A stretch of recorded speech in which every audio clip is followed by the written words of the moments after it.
yesterday. David Price allowed a leadoff hit, then retired 18 in a row. He was dominating until this. In the 7th inning, a ball that fell between Bautista and Goins. And then the great teams take advantage of opportunities like that. The Royals did. And ended up with 5 runs on 6 hits, a win, 6-3, and a 2-0 lead. David Price high-fiving anybody that will give him 5 back on his way into the dugout. And we get set to play baseball here on an unbelievable night weather-wise, at least at the moment, as the 24-year-old Yordano Ventura, so young but seasoned. This will be his 8th postseason start before the age of 25. And he was on the mound with his team down 3-2 last year in the World Series. Here at home to the San Francisco Giants, pitched 7 shutout innings and won 10-0. And right now, I thought it was interesting that his quote said this: "Very fortunate and happy that this game has landed on my turn in Kansas City with the opportunity to take this club to the World Series." That's what he's got in front of him. And here's the lineup he'll face in Game 6. It's brought to you by IBM. John Gibbons, no changes. Ben Revere will lead it off. He's a left fielder. Josh Donaldson at third, then Jose Bautista in right. The DH is Edwin Encarnacion. Colabello at first. Tulowitzki's been red hot. Had the huge break it open hit in Game 5. Russell Martin, the catcher. Kevin Villar is in center, and Goins is the second baseman, batting 9th. Give you some of the stats, but this is all history. Whether it's recent history or Blue Jay franchise history, which has virtually nothing to do with tonight, because tonight it's Ventura and it's David Price, and no matter what the numbers say from back in 1985 or 1993, wad it up, set it on fire, and let's see how these two guys pitch here tonight. No doubt about it. And like the cliche always says, it's the next day's starter. It tells you about momentum and everything else. It's been a great series so far. We've had ups and downs, but we really haven't had that close ball game like we're still waiting and anticipating to see. Yeah, Ventura, Joe, you mentioned 7 previous postseason starts in his career, averaging 5 innings in those starts. You know what? That's good enough for this Royals team with that bullpen. Look at that bottom right part. Forecast chance of rain after 11 and may come sooner. Our blimp is telling us that it's about to bail because rain is on the way. But right now, you would be hard pressed to believe that we're approaching November in the Midwest. 70. That should give Ventura a little better feel on his breaking ball, which is important according to Ned Yost. Strike 1. Joe, that's important because that's his out pitch. The key for any pitcher, fastball command. For Ventura, that gets him ahead. The put away is the chase curveball out of the zone. It was interesting. From pitch 1, it looked like he knew he was going to take. He's pitching out of the stretch. Revere 3 hits in this ALCS. So a different look here by Ventura to start it. 97. Maybe a little high, ball 1.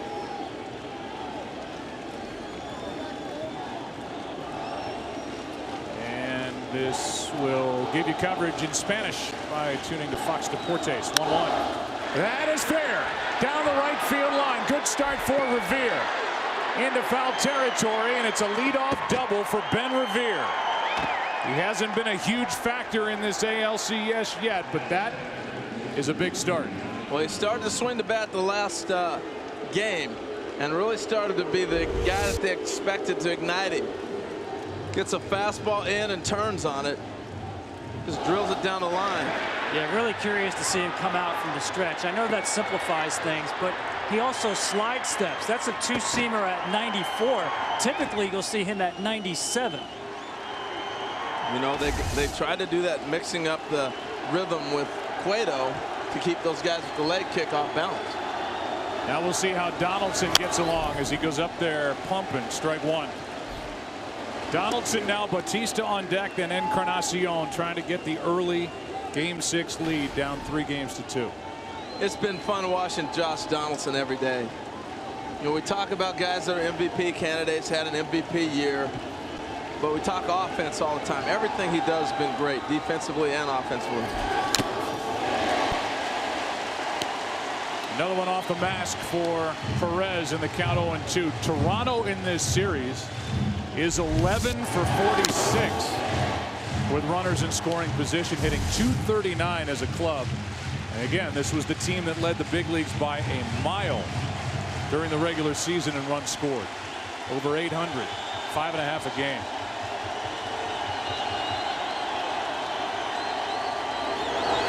He went around, one down. As Perez finishes it, big strikeout. Did you see how Perez came out on that? Immediately looking at Revere to see if he was going to run, and then threw the ball to first base. He knows it's a strike. He's watching the ball. He knows he's gone far enough. He blocked it, but I thought just the presence of mind. Watch him here on this. Picks it up, looks straight to second. Okay, now I'll go to first and get the out. That's next level right there.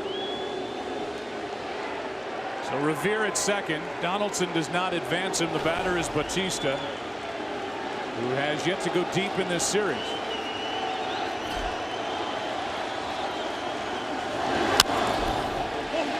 That's into right and easy for Rios. 2 out.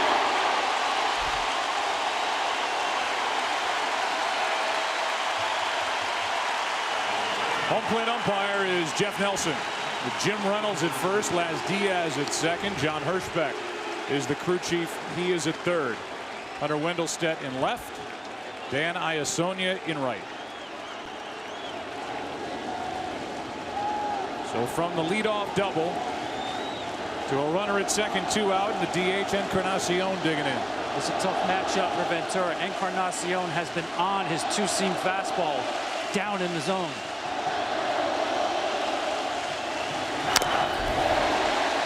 That's another good hack. Well, we talked a lot about throughout this series the aggressiveness on the first pitch. But when you have pitchers that are around the plate, you can do that. They're not chasing balls that are 2 feet off. You know, they're getting good pitches to hit on the first pitch.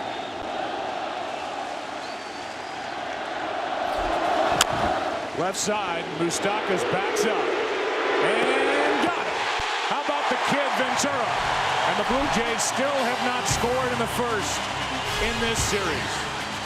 Royals coming up as the kid gets around a leadoff double. MLB at Home is presented by MLB The Show 20. It's what your baseball dreams are made of. Welcome to the show. Rated E for everyone.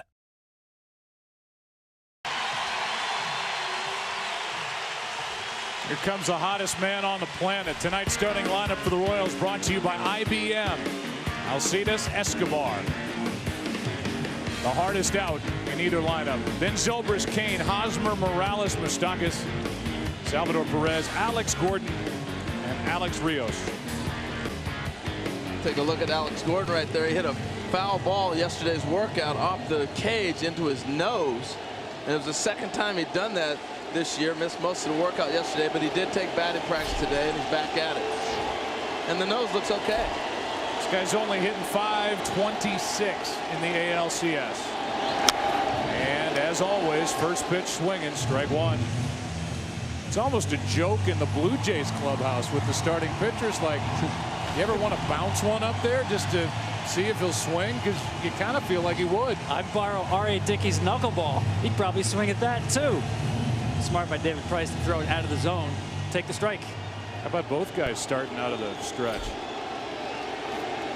It's a little different look for Price. I mean, that is literally the shortest windup in the history of Major League Baseball. It's one little baby step, but he's basically Harold side saddle to start. Yeah, a lot of pitchers have gone to this delivery this year. It simplifies your mechanics. It keeps your shoulder on your target.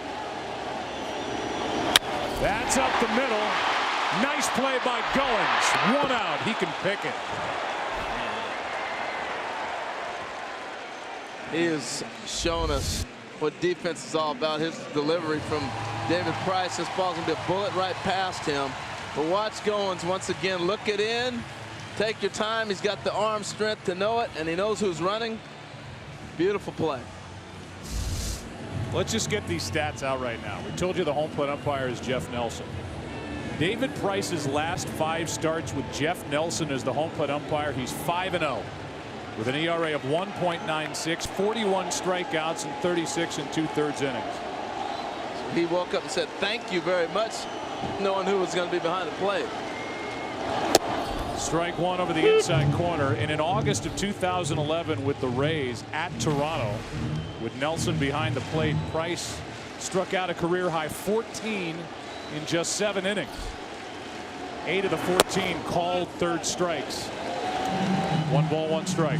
And you can see David Price massaging the strike zone. In right there to ZOBRIST, away, seeing what I might be able to get, and then continue to stretch it after that.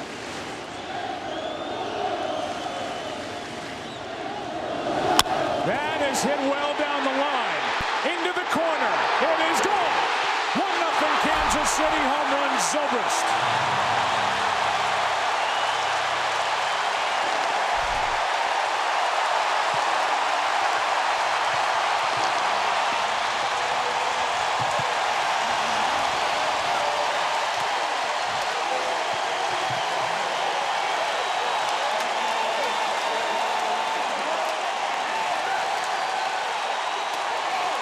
After the changeup away, he tried to bury the cutter inside. And when you don't get it all the way in, it's into the barrel of the right-handed hitter.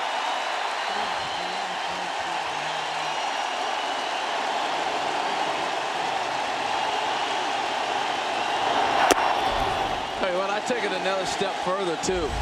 Ben ZOBRIST played a lot of years behind David Price. And he's probably very aware. I remember playing behind guys. Okay, change up away. He's throwing his cutter back in. You have a real good idea how guys pitch systems, and he's played enough behind him to know it.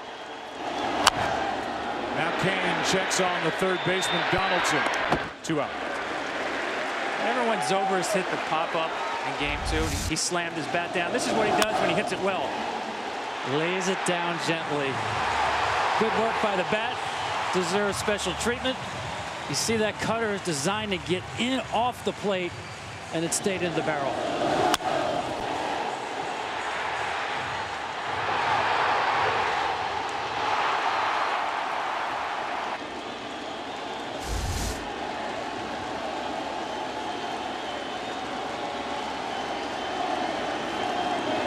Hosmer hits one up the middle. Good pick by Tulowitzki. What a play. Wow, home run and 2 what a plays. They're hitting the ball pretty good, Joe. Yeah, they're seeing it tonight. The Royals against Price in the first, but it's number 18. Picked up mid-season. Paying dividends since they got him. And a home run in game 6, 1-0. Kansas City on top. Javi, are you enjoying the new gameplay engine and AI updates in MLB The Show 20? Yeah, man. You know, I invented AI. For real? Robot Coach, come in here. Hello, what can I do for you? PlayStation. First inning runs. Those are so valuable, and the Royals get one here tonight, provided by him, Ben ZOBRIST, as he provided back in game 4 in Toronto. First up, COLABELLO, homered in game 5. Strike 1. Hey, Joe, I got a chance to talk to Ryan Lefevre, who does all the Royals games. He said this is the first time he has watched Ventura pitch out of a stretch to start a ball game since he's been covering them, since he's been here as a Royal.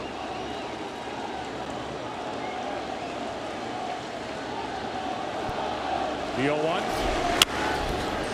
Sounded like a broken bat. Shallow left. 1 out as Gordon puts it away. Well, there's Mr. Quick Strike. Have you seen it before? Oh, yeah. How about game 4? Knuckleball from R.A. Dickey gets the Royals out in front 2-0. Tonight, well, something of a replay. Nobody on, but same result. Home run first inning. Ben ZOBRIST 15 home runs this year, 7 of those in the first inning.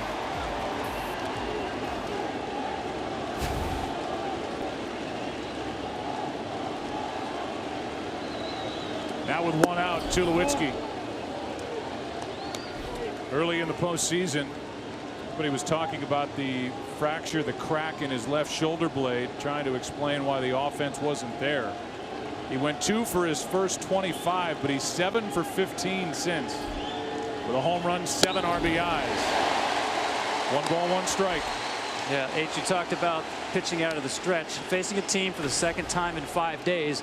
Maybe not a difference in stuff, but certainly a different look. He's actually been varying the leg kick. Sometimes a slide step, sometimes a medium height leg kick, sometimes the full leg kick. I take that back to Johnny Cueto, in the fact that Cueto loved to change the motions, even though he didn't have the great stuff, but he kept them off balance early. When you have a team that uses a lot of leg kicks and rely a lot on timing, as a pitcher, you try to break up the rhythm. Remember, these Royals started the postseason, and Ned Yost had this guy, Ventura, the 24-year-old, lined up as the #1 starter. Not Cueto, not Volquez, Ventura.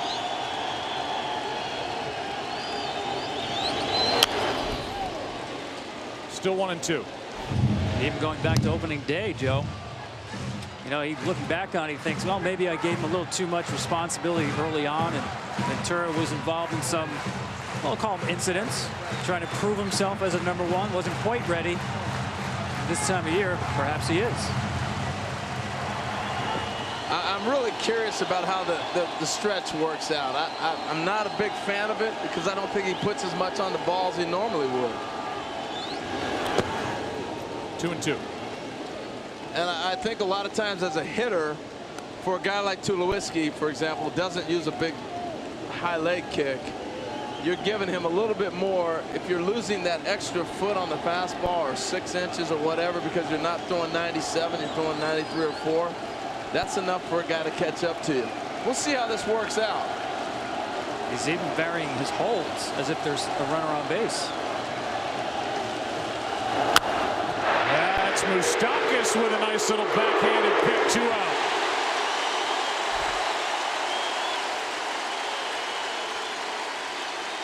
The other thing that happens a lot of times when a pitcher goes into a stretch, it calms him down. He's been a guy that's been a little more amped than normal, and we see him animated an awful lot. He's started a couple confrontations this summer. Well, part of that, Harold, is pitching inside. And the Royals want him to continue to pitch inside. Ken Rosenthal is with us field level as Russell Martin steps in. Perez sets up away. Strike 1. Kenny, he has to still pitch inside. Right, and Royals pitching coach Joe Dave Island has emphasized that to him. Giordano told me in September, after that first incident with Brett Laurie in April, it really got into his head. He stopped pitching inside. He said every time I went inside, I had trouble on my hands. But Island said, listen, this is who you are. You have to be that guy. 0-2 on Russell Martin.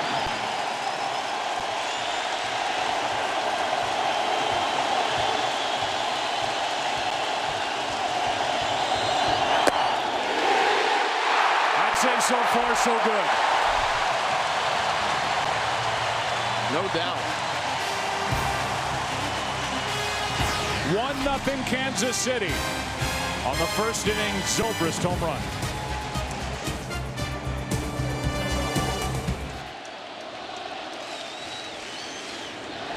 DH, the switch hitter Kendrys Morales is first up, takes a strike on the inside corner. Morales, then Moustakas, then Perez, with the Royals up 1-0 against David Price. And with all those numbers that I gave, all the success, 5-0 over his last 5 starts for Price.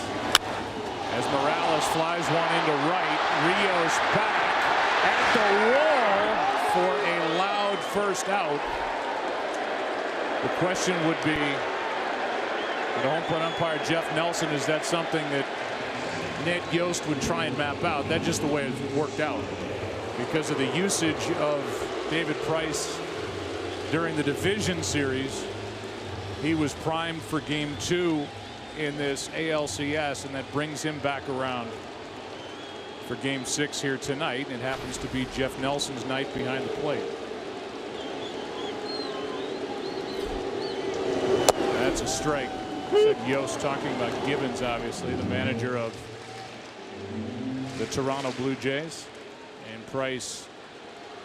And some questions as to how he's been used so far this postseason by that man. As the count's 0-2, and you know, what else do you want? Here he is in a position on full rest in Game 6. You're 2 wins away from the World Series. I mean, you get nitpicked, you go into the playoffs. That's just what happens. Well, we followed this Toronto team all the way through the Texas series to now, and I think he's used him how he's had to. It's all been a factor of their pitching staff. And if you've seen one thing from David Price, Tom, it's not just a starter. He's a pitcher, and that's how they've used him. Yeah, I think Gibbons has done a great job. That elimination game in Texas, 6-run lead, but R.A. Dickey, fly ball pitcher, and all the left-handers in the lineup, you can't let trouble even start. Moustakas into right center field. Bautista will watch. Come on. 2-0 Kansas City. Home run, Mike Moustakas.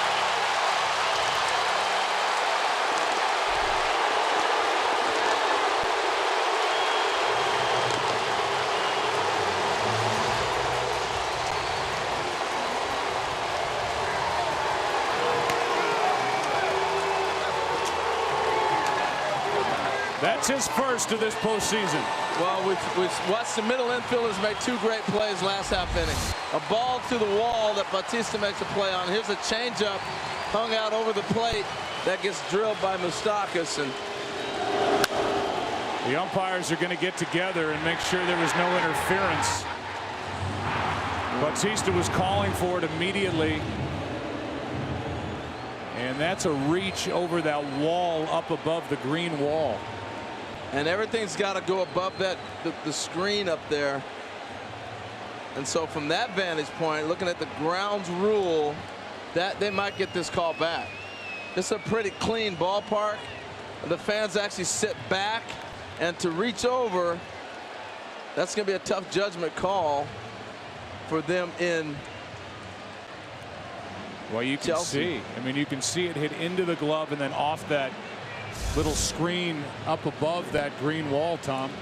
Yeah, we'll take a good look at this, but I agree with you. The reaching out in front of the wall and then coming back and hitting the wall would seem to indicate the path of that baseball was not clear over that line.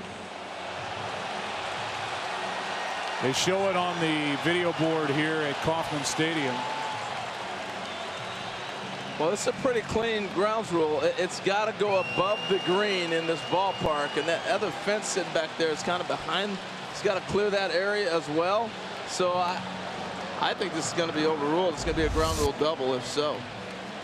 Now, if we were playing wiffle ball in Joe's backyard, that would probably be a triple and over the line, right? Because it's off the wall and had to clear everything for the homer. Sure. Yes, I'm with you on that.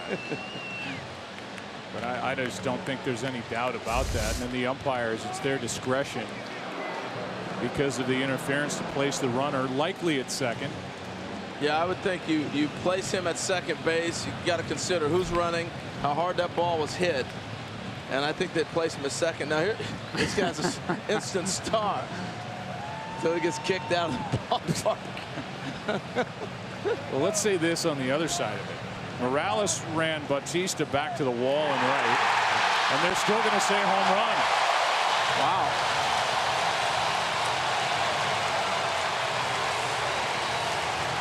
Well, that's interesting.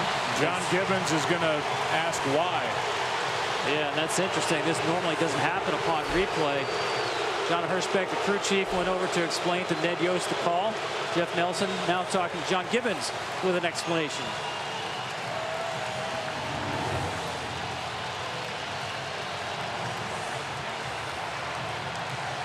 See, he's questioning. There's a couple tricky parts here in this ballpark. When it's over 2 down the line, it's got to clear all the green. As you'll see the fence, there's a fence right there. And the question is that Gibbons is probably asking, it's got to clear, in my mind, that the green out there, not just the fence. The fence is behind the wall where the people are sitting.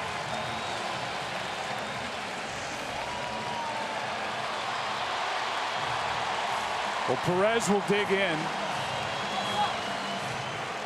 We'll get clarification on it. But as it is, the fan reaches over, becomes an instant star, and the ball hits into his glove off the top of that fence, and it's ruled a home run. And meanwhile, David Price has a problem. The problem is the left-on-left changeup. The changeup to the left-handed hitters. It's what killed him in the 7th inning in Game 2. Hosmer hit a 1-1 changeup for a base hit. Moustakas hit a 2-2 changeup for a base hit. Gordon took a 2-2 changeup and got a fastball on 3-2. Left-handers are seeing that changeup from David Price. He's got to mix in something softer, a breaking ball of some sort.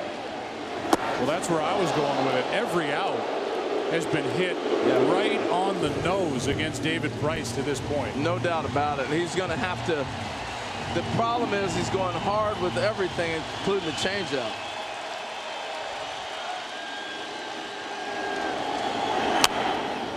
He'll take a great swing. Well, one thing about David Price, he is always around the plate. You talked about his mechanics. Very simple, designed to be a strike thrower.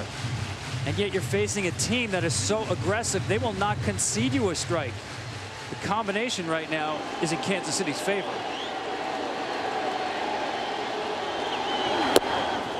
That strike 3 called, and out number 2. And that's an adjustment he has to get to. That's a curveball right there. Pulling the string a little bit, catching the corner, gets a breaking ball on the outside half, and it's just enough. It doesn't have to be great. It just has to vary the speed a little bit. And that's what he had to do. Drop the nice one in there right there. But that's 80 miles an hour. Everything else is in the mid-90s. You got to mix it up. It's a good pitch.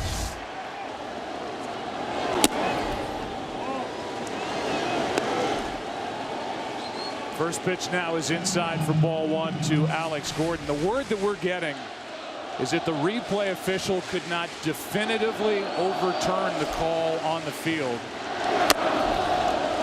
and that it wasn't a clear look that the fan reached over and touched the ball, interfered with a baseball, and that it wouldn't have left the park otherwise.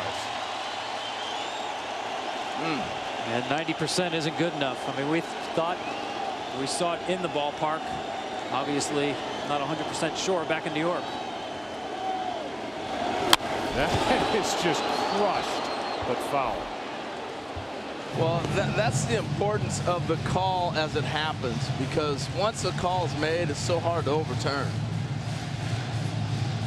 And that's the difficulty of the star catching that ball. I think Price may have to go to that curveball more often. He's got to get something to get him off the ball, either knock somebody off the plate, because of the background between these two clubs coming in. We thought, uh-oh, make sure nobody gets hit. You got to knock somebody down if everybody's going to take big swings at you, or you got to come up with some kind of off-speed pitch to keep them off your fastball. But they're on everything. Here comes a 2-2 pitch from Price. He fooled him. And the inning is over. We have further clarification on that home run, which we'll get to in the next inning. David Price is now allowed 2 home runs. Zobrist and now Moustakas. It's game 6 of the ALCS. And it's 2-0 Kansas City behind Ventura. MLB Priceless Moments, presented by MasterCard. Gives the ball to the kid. How awesome is that? Jimenez in the air. God! And there's one happy fan. That's why we love this great game and the great players in it. The moment. That's amazing. That is amazing. Big hug. A big Josh Bell fan. Wish you a long and happy life together. Mike Trout, as usual, signing autographs for some young fans, and the reaction, priceless.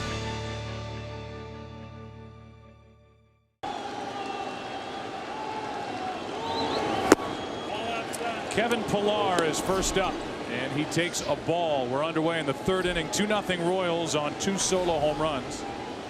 We'll go back through that ruling in the bottom of the 2nd. As Pillar leads it off, then Goins, then Revere against Ventura. That's a strike. 1 ball, 1 strike.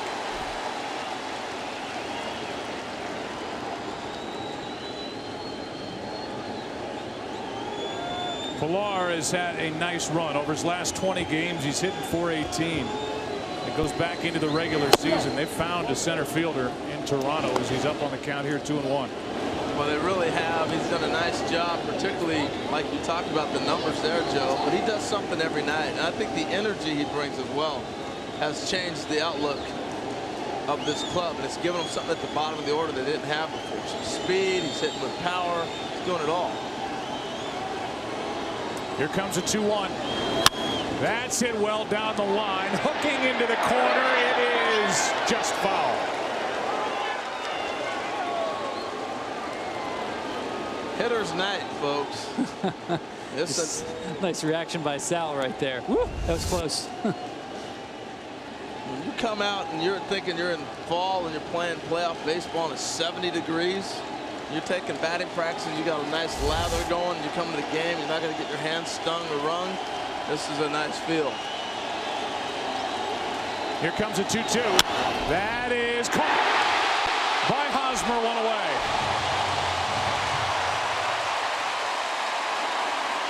And this is a Royals defense that's made one error in now 11 games, including tonight this postseason. And this is why as series goes on, it becomes more difficult to get hits, because you've now figured out how are guys going to attack certain pitches, and you're able to position yourself more. In this day and age of seeing the shift, you get a greater understanding of that. But even in a conventional, you're still making moves to figure out where you might hit the ball. Here's Goins, ball one. That defense to me is such a key for why they're such a good postseason team. They give you absolutely nothing. We've seen their offense capitalize on mistakes, but you know going in playing Kansas City, you better play clean baseball because you know they will. Here comes a 1-0. Hey, Joe, I was talking to Hosmer about, okay, who was your guy growing up at first base? I mean, it had to be Don Mattingly, right? Will Clark, who was it? He said, yeah, those guys were great, but J.T. Snow was my guy. How about that? Good pick. Long-time San Francisco Giant. As Goins falls into the hole, 1-2. So far, the game plan for Ventura, perfect. Get ahead with fastballs, get to the chase breaking pitch. And the fastballs, interestingly, a lot of the two-seamers under control. Not seeing the 96 on the two-seamer, a lot of 91s and 92s, painting more than throwing. Back to the chase breaking ball. With 1 out, nobody on. Now 2 out as Perez blocks it. Strikeout number 3.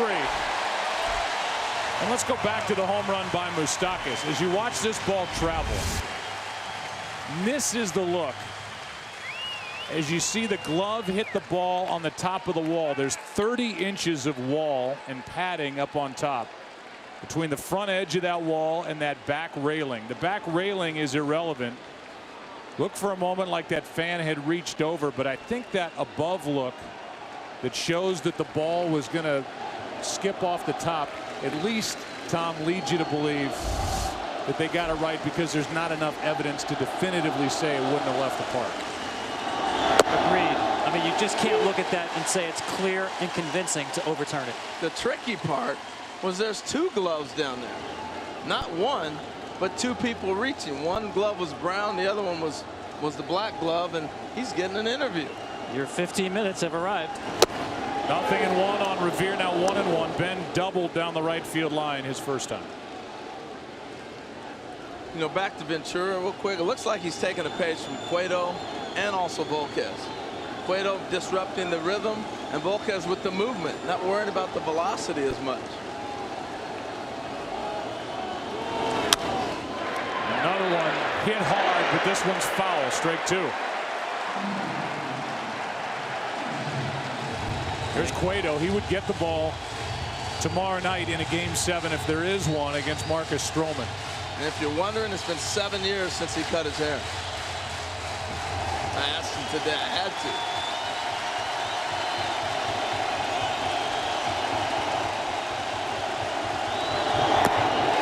Struck him out. And that's 4 for the 24-year-old who looks determined here tonight. 2 home runs for Kansas City. up 2-0.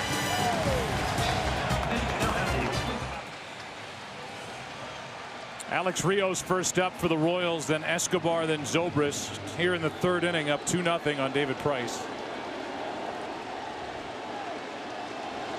Rios 5 out of 16 with a home run in this ALCS. Ball one inside. Well, Rios has hit the ball real well off David Price in his career. Again, he's another aggressive fastball hitter. Woo, what a hack.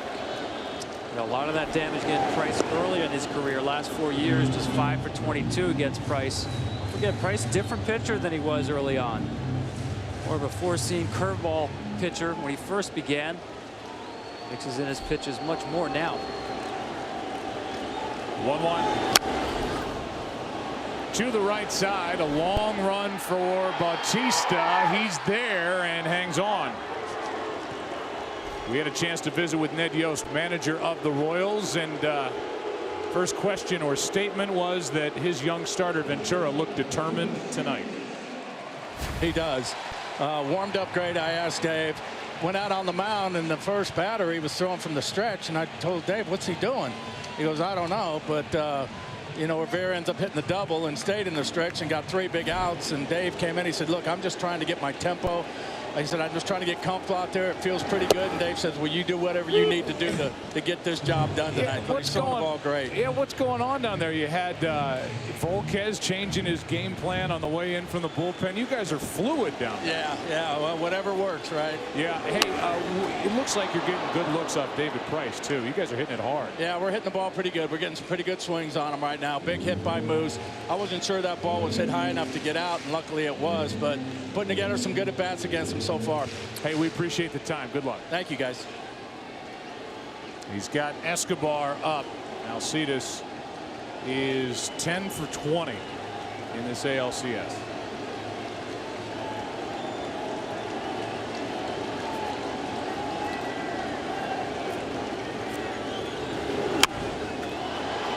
Easy for Bautista. Back a few. 2 out. Share your favorite play ball moments on Twitter and Instagram using #playball for the chance to be seen by millions of fans. MLB will retweet and regram some of the best moments on the official MLB social channels.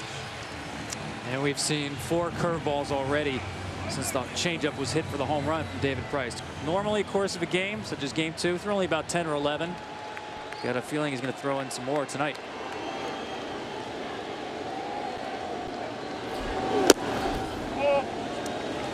I was talking earlier when Zobrist hit the home run off David Price. He's played with him for 7 years in Tampa.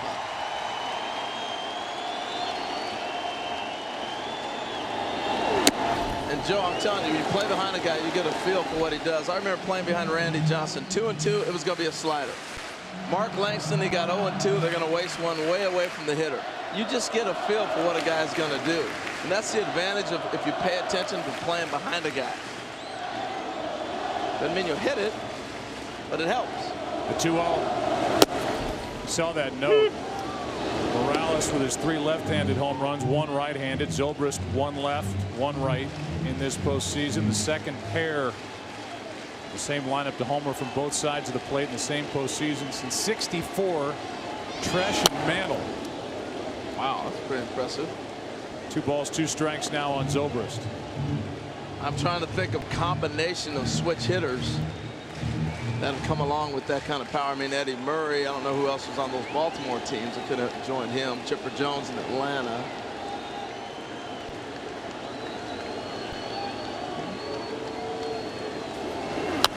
Zobrist spoils it. Yeah, those Yankee teams with Bernie Williams, Jorge Posada, Jimmy Davis was in there. Because they never did. It's been a long time. Wow.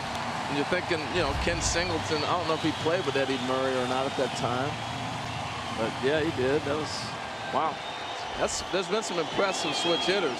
That's a big feat. Bases empty, 2 out, 2 balls, 2 strikes on Zobrist. Price trying to put up a 0 for the first time tonight, a full count. Well, he's changed his game plan. He's getting him off the hard fastball. He's usually Here's my heater. I attacked you with it. We've seen the cutter more. We've seen the curveball more. He had to change up, or else he was going to continue to get hammered.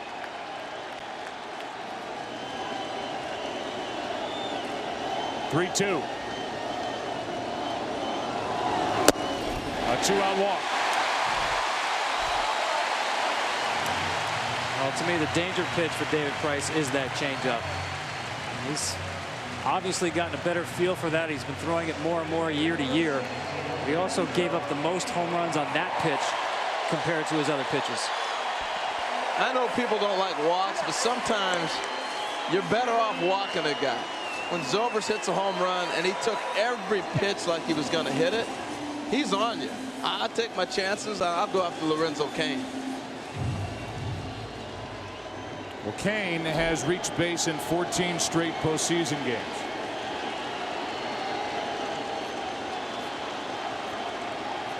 Had his hitting streak snapped in Game 5. And he's fooled here. It gets past Price, and he reaches with an infield hit.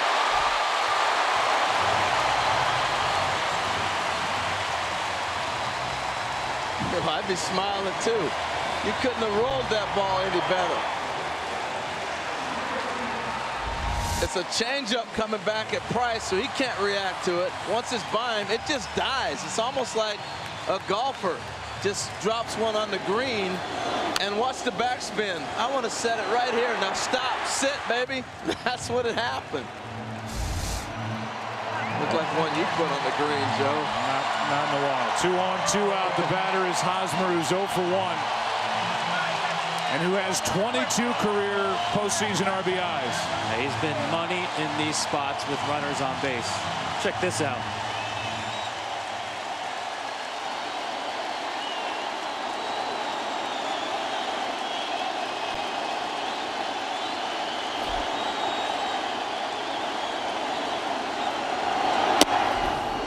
Strike one. And to me, Joe, this is an adverse situation.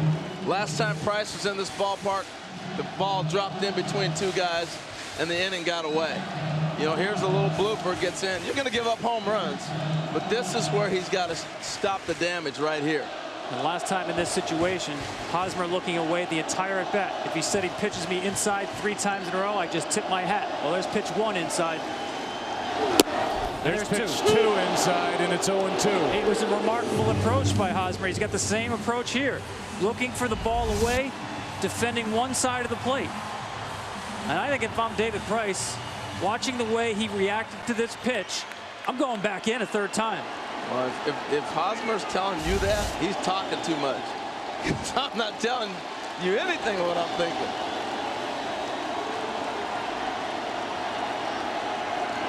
Set up away, and the breaking ball misses ball 1.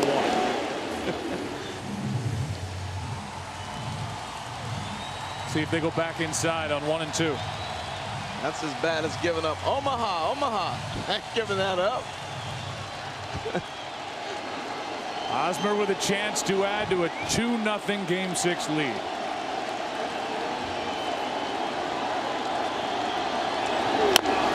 Chopper off the plate. This is Goins.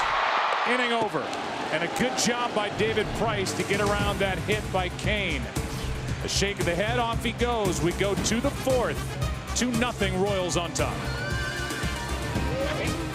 You wouldn't accept an incomplete job from anyone else. Why accept it from your allergy pills? Flonase Sensitivist. Nothing stronger, nothing gentler, nothing lasts longer. Flonase Sensitivist. 24-hour non-drowsy allergy relief.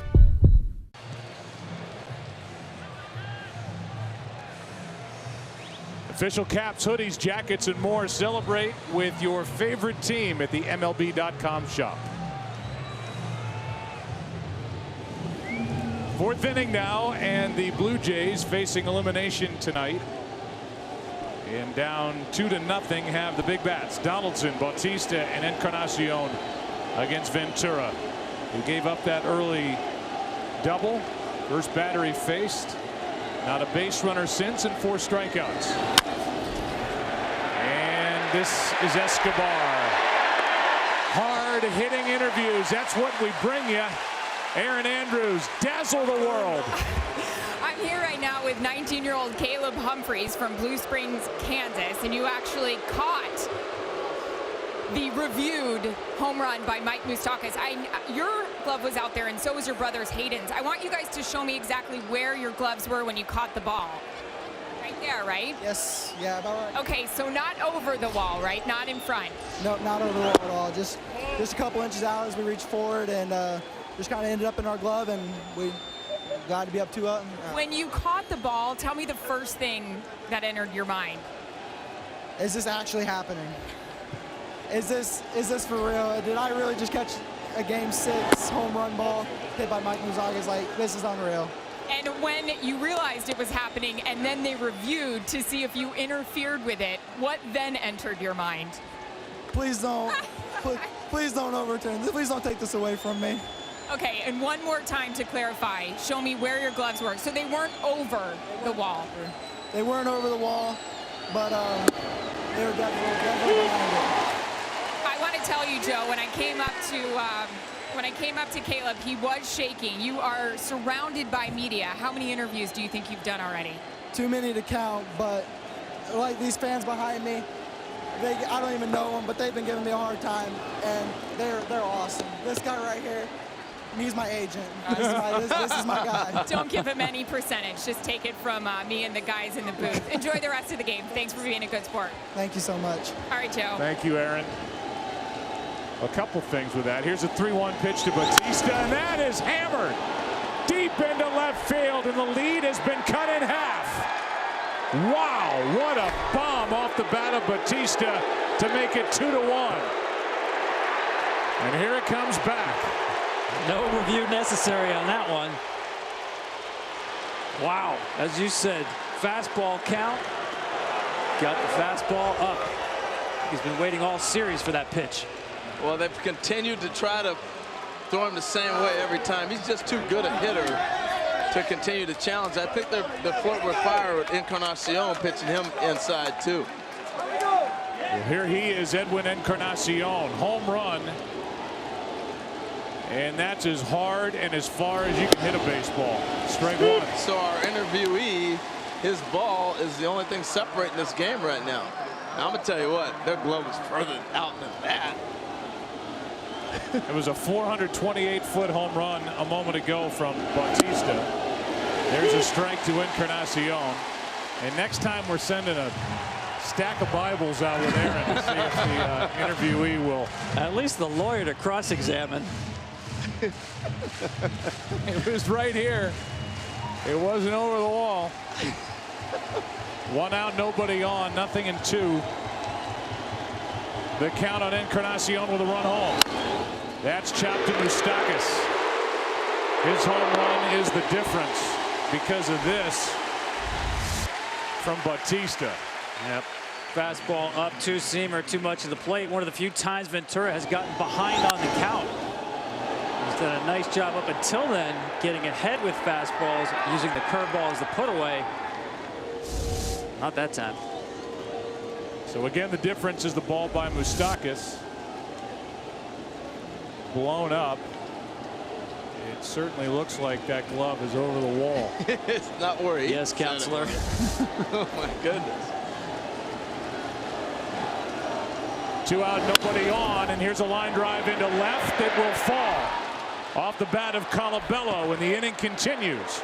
Tying run is on for Toronto here in the 4th.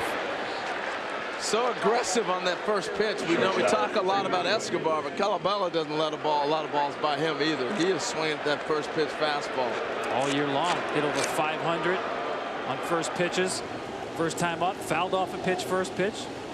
Got one he could handle this time. Well, I thought Ventura did a nice job against Encarnacion, coming back and going to the breaking ball to get to him. Look at the run on this pitch. That ball is moving. The plate is 18 inches wide. So think about how far that ball's moving to get back to the bat there. Well, here is Tulowitzki. Strike one. Tulowitzki's been getting better and better. The swings have been more and more productive. He's got a home run, 7 RBIs, and it was his bases clearing double in that 4-run 6th inning against Kelvin Herrera in relief of Edinson Volquez that opened up Game 5.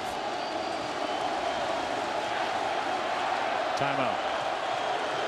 Hey, Tom, you said in Game 4 it was a race to the bullpen, that they were running out of time before they got to the pen. We're back at it again. Back at it again, and I'll tell you, that home run ball for Toronto is better than mom's chicken soup. Because everything just seems right when this team goes deep. They have a hard time winning games without it. But it just, Bautista's swing just makes Toronto feel completely different now. That's their game. Go long. They're stretching a lot. 1 ball, 1 strike on Tulowitzki.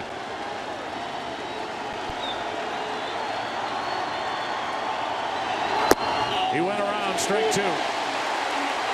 Tulowitzki wants to know on the swing or the pitch. They both look good. Great point, Joe. Excellent point. And that's exactly what he's asking.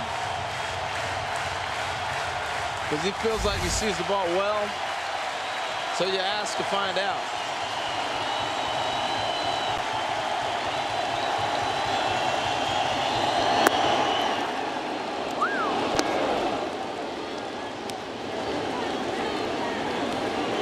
He has gone away from the radar game. This kid can light it up 97, 98. We have not seen that tonight. Well, that's a great take by Tulo, because that's the weapon with 2 strikes, the chase curveball. Tulo didn't chase. Slide step off right there. That's what that sign is. Paying a little attention right there to the runner.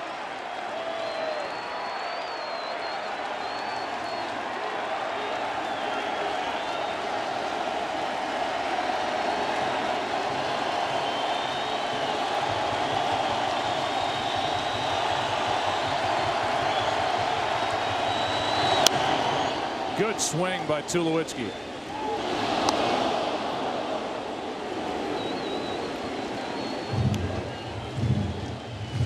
Now's when the guessing game is kind of back in here, because you knew once he missed with that breaking ball, he's going to come back with something hard. Now 2-2.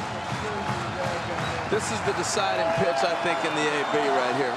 Well, he likes to chase breaking ball. Same side of the plate, whether it's righties or lefties. And here it comes, down and away. In on lefties, away from righties. These Blue Jay hitters have done a lot of stepping out on Ventura. Talk about chase breaking balls. We've seen it already 3 times tonight. Donaldson, a great hitter, can't hold up. Goins, pitch bounces in front of the plate, and then Revere. All pitches out of the strike zone. All year long gave up only 16 hits on those 2-strike breaking balls. Now Ventura did not like the timeout there, because now they could have seen the sign from Perez there and relayed that to Tulo with the delay. Almost have to go to a different pitch.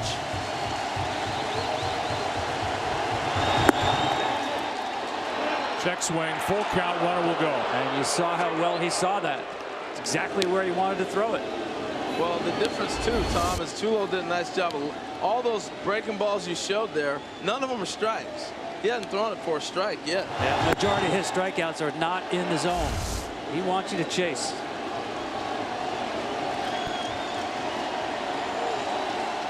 Tying run at first. That's Colabello, and he will get a head start.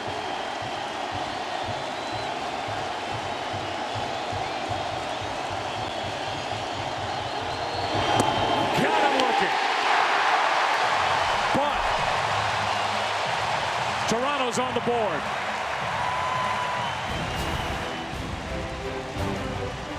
The strikeout ends the inning. An inning that saw a home run from Bautista. 2-1 after 3.5.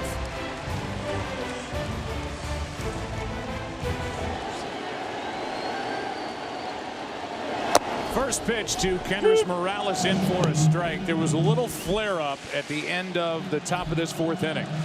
Royals batting, leading 2-1 on the home runs by Zobrist and Moustakas.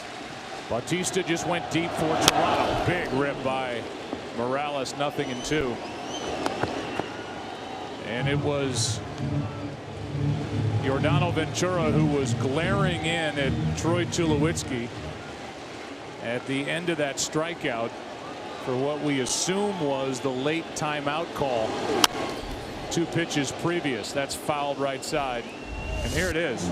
Here's the step out, first of all. And that really upset Ventura for whatever reason. And then watch this. He's staring at him, and the home plate umpire, Jeff Nelson, said, "Get out of here. Don't start it up." Nice job by Jeff Nelson there. Strikeout starts the inning. Here's John Gibbons, manager of the Toronto Blue Jays, and we said it looked like David Price had settled into his good stuff now. Yeah, Joey, I think he's pitching really well. You know, he gave up those 2 solo home runs early, and I mean, that concerns you at first, but I think he settled in. You know, even that last inning, you know, it happened with 2 outs to walk, but you know, then he jammed Cain pretty good, and same thing with Oz, you know. So yeah, I think he's throwing the ball really well. Gotta make you feel good down there to see Bautista launch one like that. Oh yeah, you know, that is our game, no doubt about it. We like to hit him, we don't like them to hit him. So hopefully, you know, the ball's really flying today. You can tell, you know, there's a little wind out there, so I mean that could play into our favor. Yeah, and as far as them hitting home runs, what they tell you on that ball that Moustakas hit into right center field that was reviewed? Well, basically, you know, these guys really couldn't tell us anything. You know, it came from New York. They checked it out, and you know, I guess, you know, the railing out there set back a little bit or enough, so when he leaned over, it was going to be a home run anyway, is my understanding. So, but they took it to New York. They did the right thing, and let them make the decision. You able to exhale down there? You having any fun whatsoever? Oh yeah, you know, I love the competition. It's not easy. It's obviously a huge game for us, but I'm feeling good right now. You know, get a big shutdown inning here after you score a run, and hopefully our bats take over. All right, John. Thanks for the time. Okay, guys. David Price is 1/3 of the way to a shutdown inning. Struck out Morales to start it. Now the 1-2. 2-2 on a pitch that barely missed. Well, David Price is on a roll right now. You put the target down, he's hitting it. Whether it's the cutter, we've watched the curveball, and now the fastball. I thought he might get that call right there, but he is in a great rhythm right now. That's on the inside corner. Moustakas doesn't agree. 2 out. Well, definitely a change of plans. Haven't seen the changeup since the home run. Now it's the curveball that is getting Kansas City off the fastball. Again, he doesn't have a great curveball, but this is something they're not expecting to see, and we've seen him use it both sides of the plate. Look, I can see why pitchers like having Jeff Nelson. You throw strikes, he's giving you a call. And that's the way it should be. And the game is crisp, and they're both around the plate, and he's giving it both sides. He's the home plate umpire. Here's Perez, strike 1. Tom, it's going to be interesting to see the next half inning. How Ventura goes out there and how he works to these Blue Jay hitters, if he can compose himself a little bit. That's really part of the objective by the Blue Jays, to step out and frustrate him here tonight. No, I agree with that.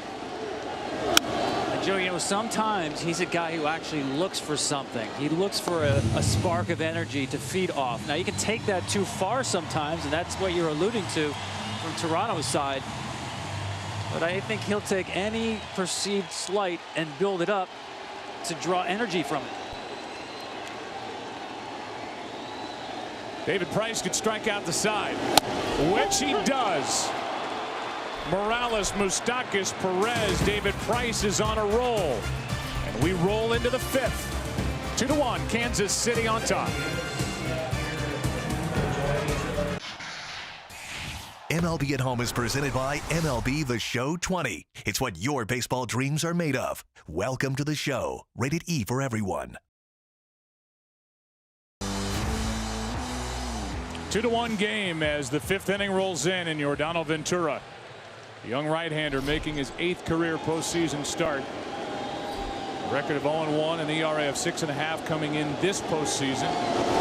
Has a 1-run lead. First pitch is a ball to Russell Martin. The Toronto catchers, Martin and Navarro, are a combined 0 for 16 in this LCS. Martin 0 for 9. Up on the count here, 2-0. You know, when you play the same team 6 times, emotions are bound to get a little high. In fact, there's a Twitter war of trash talking going on between the Kansas City Public Library and the Toronto Public Library. It's getting nasty. They're throwing around words like curmudgeon, scallywag, all kinds of polysyllabic words. Right. Calm down, librarians. Oh, man. Well, here's Ventura. After that strikeout to end the 4th, able to guide one in at 95 for strike one, 3-1. Martin hit 23 home runs during the regular season.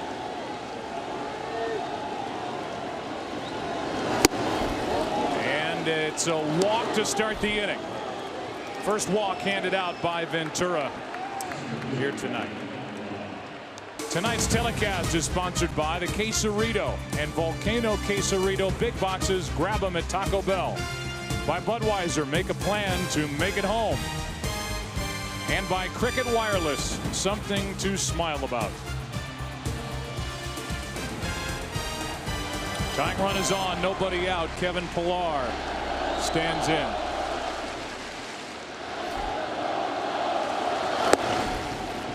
This is where the Blue Jays make their move at the bottom of this order, get it to the top. This is a good timeout right here, good conversation, because clearly Ventura's not in the rhythm. A lot of times when you find a guy in a great groove like Ventura's been, and you saw how it disrupted him stepping out. Used to be you drop a bunt, get him to move or something. Well, they'll play that way. So you step out of the box. And even though he got 2 low out last half inning, it benefited him. And right now he's not in his rhythm. Pillar lined out to Hosmer his first time. There's a show of a bunt, and now Ventura's fallen behind 2-0. That's I'm taking a pitch. I'm gonna make you throw one. So let me go ahead and just disrupt one. May as well track a ball, but square around. And you talk about making moves. Time to get on the phone and get the bullpen ready. I said Ned Yost wanted 5 innings from Ventura. Right now, that may be in doubt. Tying run on, 2-0 pitch. Strike one. Talk about the strike zone tonight. There have been 10 strikeouts in this game to this point. Half have been called third strikes. What if they tried to get a little hit and run or something working? That's ball 3. Remember, Joe, it's the bottom of the order that's done most of the damage for Toronto in this series. And really, their catalyst getting things going. 3-1. Back-to-back walks. And we'll see if that draws Dave Island, the pitching coach, out of the dugout for Kansas City. Hochevar is up. And here comes Dave Island. As he makes his way out there, we remind you, tomorrow it's a full day of college football across the Fox networks, highlighted by a Pac-12 showdown on Fox as third-ranked Utah takes on USC. It's all Saturday on FS1, Fox, the Big Ten Network, and streaming live on Fox Sports Go. It's a trap game for Utah, man. SC went through that coaching change, battled Notre Dame. It was okay the first week. Second week, we'll see what happens. They're loaded. That's a talented club. So college football tomorrow, and if necessary, a game 7 here tomorrow night. It would be Stroman and Cueto. Hochevar getting loose, and they have bought as much time as they can. Now here's the number 9 man, Goins, and he's up there to put pressure on this good Kansas City defense on the infield. Yeah, agreed. I got to put the ball on the ground here with a bunt. Yeah, I almost think take a strike because he's been struggling so bad, and then you bunt. Let's see what he can do. Lead runner is Martin, the catcher, at second. Swinging, or at least showing no sign of a bunt. Strike one. See if they change up. I think if you have confidence that Goins can handle the bat, now you go ahead and put that down. Moustakas in at third, Hosmer in at first. 0-1 pitch. There it is. And it is foul for strike 2. That's the trouble with taking that first pitch strike. Yeah. He's a good bunter, as you said. I'm sure he's disappointed himself. One shot to get it down, it didn't work. Well, he tried to get too fine, and this is a great field to bunt on. You got all the grass. See, if you look down the dirt line, there's a lot of grass. All you got to do is put the ball on the grass. It's going to die. For him, he put it right on the dirt. Now, if you're bunting for a base hit, you either bunt it fair or foul. But in this case, you want to put that ball down. And if it stays on the grass, you got the man over to third. I just don't like taking when it's an obvious bunt situation. You're not fooling anybody. If it's a ball, let it go. That was a strike. They take the bunt off. Ball 1 down and away. Royals not completely sure as they still have the corners of the infield pinched in.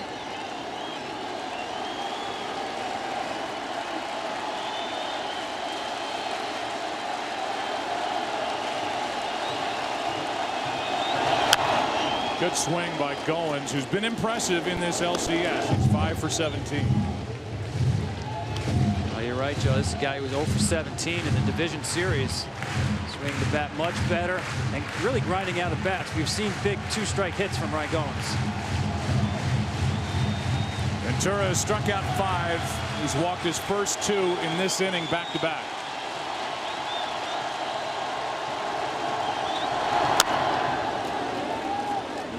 Slide step right there. I think you got to get in on Goins. We watched him hit the double down the line here in Kansas City. I know he hit the home run to right center field in Toronto, but this park is so big. I think you got to bust him in if you want to have a chance to maybe get an out here. Yeah, I think you got to throw that chase curveball and trust Perez to block it with the 2 runners on.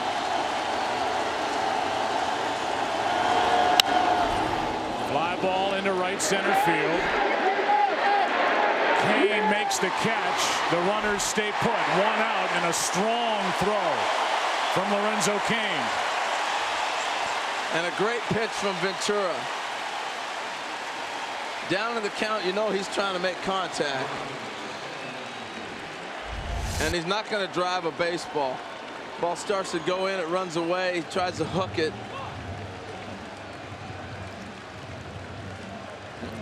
Center fielder taking charge, and then he just came up and fired a laser back into the infield. He did. And hit the cutoff man. Now runners at first and second, 1 out. Back to the top of the order and Ben Revere. Strike 1. Tell you, the 9-hitter in the American League, that's one of those situations you got to move the runner. And that's what you needed right there. That was a big out that they were able to get with nobody advancing.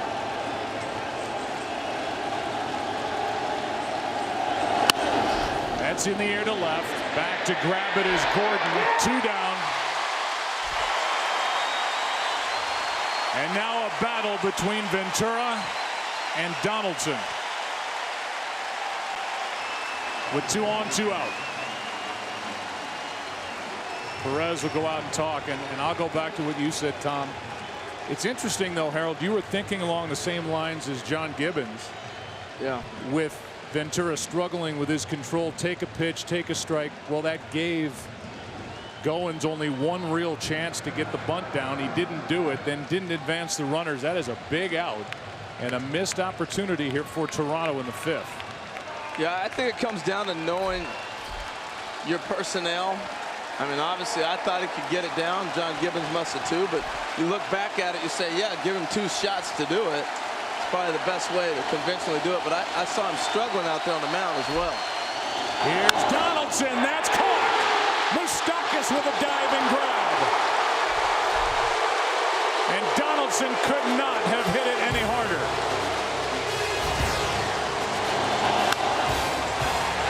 What a catch. Blue Jays have stranded 4 halfway through game number 6. 2-1 Kansas City. Javi, are you enjoying the new gameplay engine and AI updates in MLB The Show 20? Yeah, man. You know, I invented AI. For real? Robot Coach, come in here. Hello, what can I do for you? PlayStation. David Price has settled into a nice groove as he finds strike 1 on Alex Gordon. Well, what's so impressive about David Price, I think in all the games he's battled in these postseasons, this is the best lineup he's had to face, 1 through 9. So they don't strike out much, and he's got it working. We watched an in-game adjustment he had to make. They were all over the fastball early, and by going to that breaking pitch, now it opened the fastball back up for him.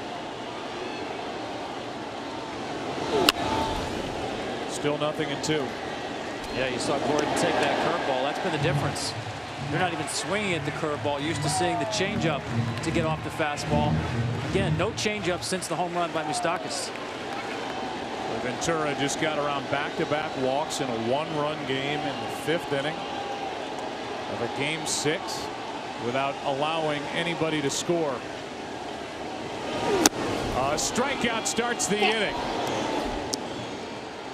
And Price has now struck out 4 straight. Again, what happens when you get that curveball, now that fastball, it gets faster to the hitter.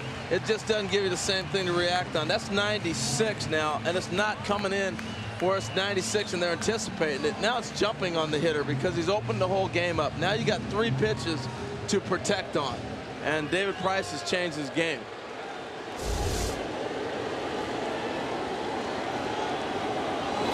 Number 9 man is Rios, and there's the breaking ball, strike 1. Now the Royals will have to adjust. All takes on the curveball so far. Good pitch down and in, strike 2. He's got it all working. That's the cutter right there. Wow. Ball moving. You know, for the Royals, you still try to hit off that fastball. And yeah, you got to tip your cap if he's able to throw his curveball for that many strikes. Ball 1. Rios fouled out to right his first time up. This lineup is so good and so balanced left and right all the way through.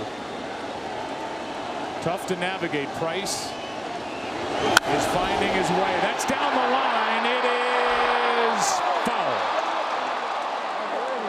So you only hit that ball if you're looking heater. His fastball's too good to not think fastball and adjust. Right here, they tried to get inside on Rios, and he just missed hitting it fair.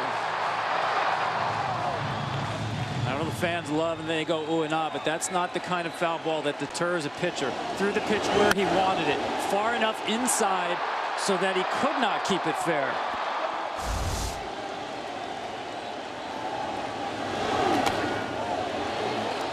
Changed, Tom. There it was. Wouldn't say it was his better ones, but has to at least show it again.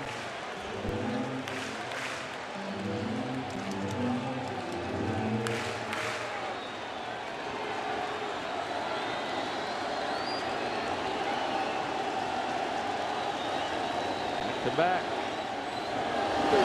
That's into center field off the end of the bat. A one-out single.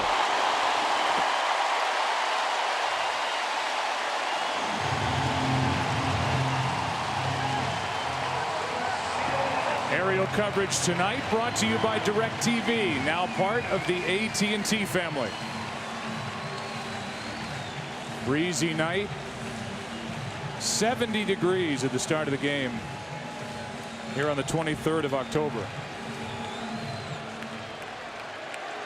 Kids can only hope on Halloween it's this warm. Oh, you're not kidding. So can parents. 1 on, 1 out for Escobar, hitless tonight. He's due. Strike 1. We will be in New York City at Citi Field Halloween. Is that game 3 or game 4? National League beat game 4. National League home park. The Mets are in the series. Daniel Murphy's homered in 6 straight. Well, that's Babe Murphy to the rest of us. Rolling. 1 on, 1 out. Strike 2. We'll look at the Mets for a moment. Murphy, there's that line. That's a baseball record. Duda had 5 RBIs in the clincher game 4, went deep, and Familia. How about the transformation for the closer, Tom, for the New York Mets? I mean, he's got a split. He throws 93 miles an hour, and he has been pounding the strike zone. He can get you more than 3 outs. World Series starts on Tuesday in the American League City on Fox. Here's the 0-2 to Escobar. Ball 1.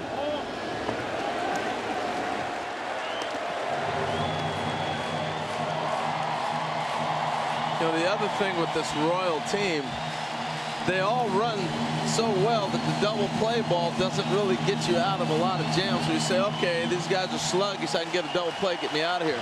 He's got to hit a ball sharp, and it's going to have to be at somebody to turn two. So that keeps them going as well.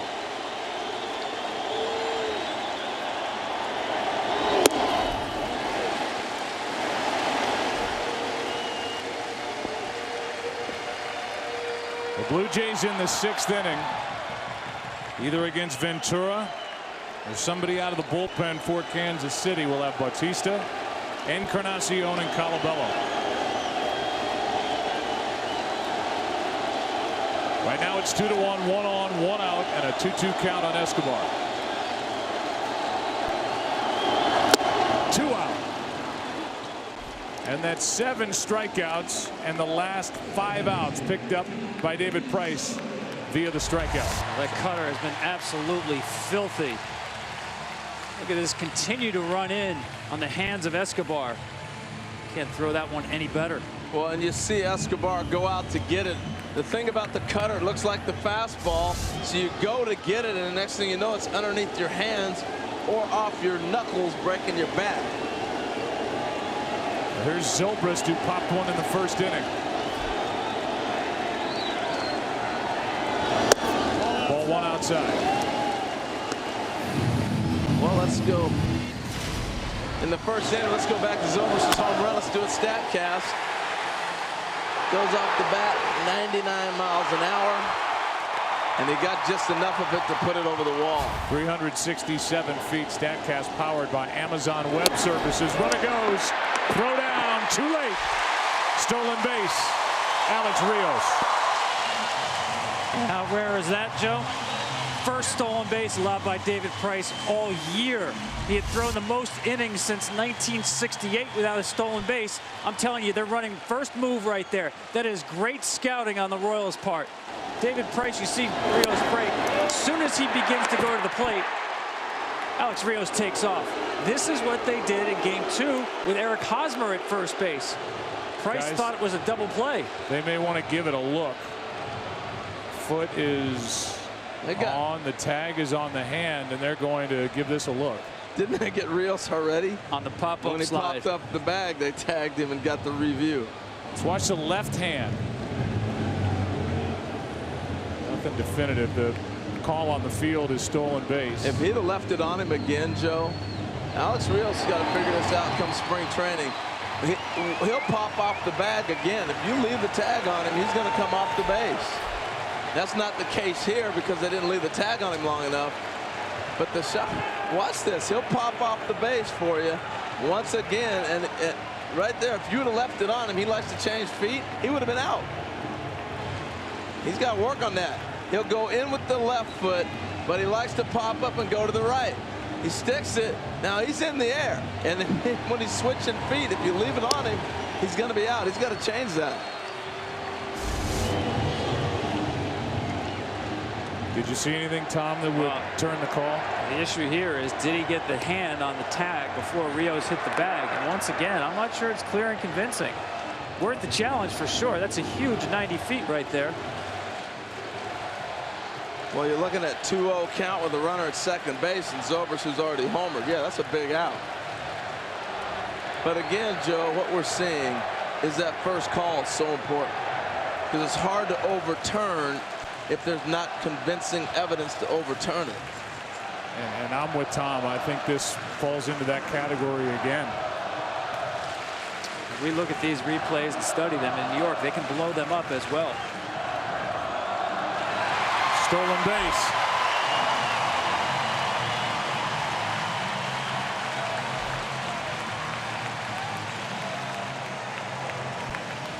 See, and I think the one thing here, too, it almost gives David Price a TO. He was struggling a little bit. You had the momentum, you sneak a stolen base, you're there, you're ready to go, keep the game going. ZOBRIST is 2-0. It gave him plenty of time to sit back and compose himself a little bit. It also gave time for Herrera to get loose. 2-0 the count, runner at second, 2 out.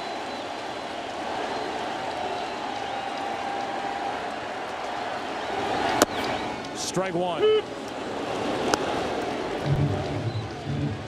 If Think about all the scouting that goes into a series like this. Kansas City, Tim Conroy, Paul Gibson have been on Toronto for the last 6-7 weeks.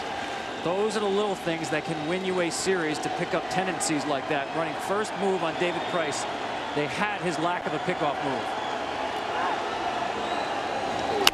ZOBRIST is jammed. The pop-up. Goins is there, and the inning is over.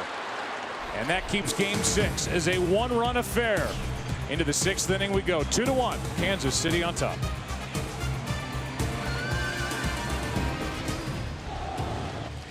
Yordano Ventura, the 24-year-old, got the ball tonight.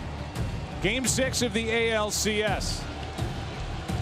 Looking for his first win this postseason, second of his young career.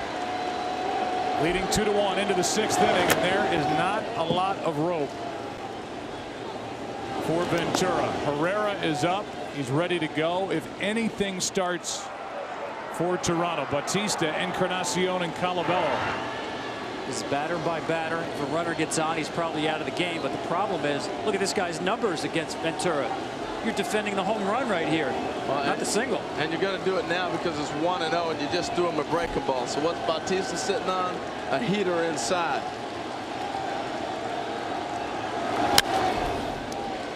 Hit a tape measure shot his last time up.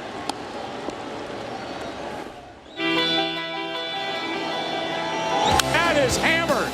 Wow, what a bomb off the bat of Bautista. His first of this series, his third of this postseason. Here's a 1-1.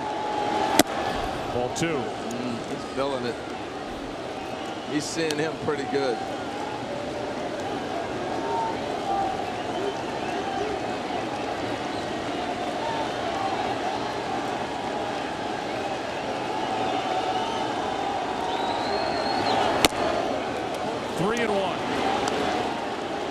Seen that count before.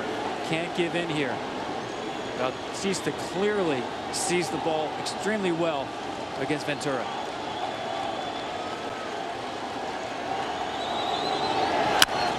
Got under it, flies it into center. Bautista hangs his head. 1 out. He'd like to have that back.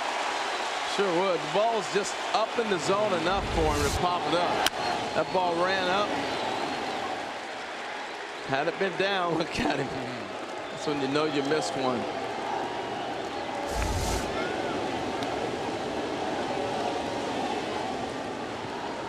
Encarnacion as Ventura just walked a tightrope. Made it to the other side. Now he's walking back. And facing Encarnacion, who fouls it back here. Strike 1.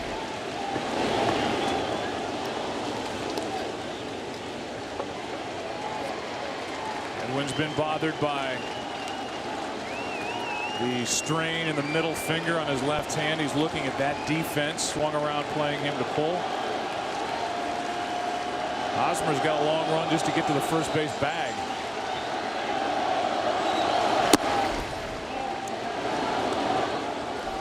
These lineups make you work, man. And I know they come up swinging at that first pitch, but it puts so much pressure on the pitcher. He's worried about the first pitch, not even the second or third. Pitch number 77 for Yordano is hit in the air to left field. That ball's going to get down. It will be cut off by Cain, but a double with 1 out. There's the tying run for Toronto. He has been throwing a steady diet of fastballs to Eddie Encarnacion throughout this series, Game 2, and again tonight. Tripled up on it right there. Too good of a hitter. And that's it. Ventura will leave with a tying run in scoring position. And the first out of the bullpen for Kansas City will be Kelvin Herrera.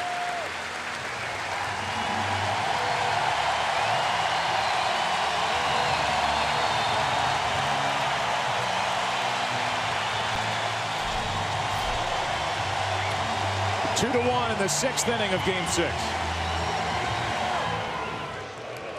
Well, I told you tension's high. It's not just the librarians. First base coach is getting involved. This was after the timeout from Tulo. Ventura stood him down. And look at Dave Leeper, the first base coach. Now Ventura walking off the field. He's got a message to deliver. It wasn't only just that, it was the dugout as well of the Royals. They've been on him throughout this series about possibly giving signs to hitters. Well, the reason they have that box is that because of this reason. They want him in the box.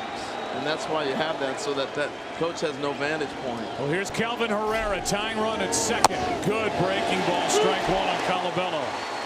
Good idea, Joe. He's been pouring in first pitch fastballs every time. Nice to get him off the heater. Back to Leeper with not in the box. That'll be the next thing they start yakking about, is get you in the box. Colabello could tie it with a hit. Is that respect or what? This guy throws 100 miles an hour with his fastball, and he comes in and throws 2 sliders in a row. Colabello, when you combine his regular season with this postseason, he's hit .318 all in all year. Tonight 1 for 2. To me, the difference in the series, Joe, is Toronto's inability to hit with runners on base. Yeah, we know they have power. 0 for 7 today with runners on base. They're hitting .175 in the series with runners on base. A single will do. Here's a 1-1. Breaking ball misses inside. And Colabello has yet to see a fastball. 2-1. Well, he's got to be careful, too, because Tulowitzki's sitting on deck behind him, who had the last time he faced him had a bases clearing double. He's creeping in there off the on-deck circle. The 2-1. Broken bat. Sounded like 2-2. 100 miles an hour. That'll break it back. Some firewood right there. I think I said Dave Leeper before. It's Tim Leeper, of course. And some of the things that first base coaches get accused of is actually walking out towards first base to get a better angle at signs. And either by the way they stand in the box or perhaps whistling, they can relay something to the hitter. Not saying that's going on, just saying the Jays have a reputation for it, so everyone is always on the lookout. Well, those are the things that really happen a lot in minor leagues. See them moving him back into the box right now, or maybe not, but that's a lot of minor league stuff. Because there's so many people yelling in the big leagues, it's more code, how you stand, where I might stand or whatever, than more so than whistling. Can't hear him. Here comes a 2-2 to Colabello. Struck him out, 2 down. Woo.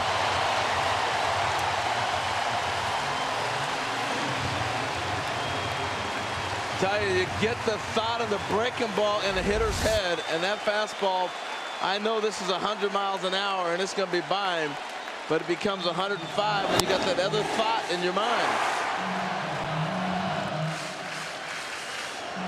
We're down to Ventura, the starter, watching now with the rest of us. 1 on 2 out. The batter is Tulowitzki.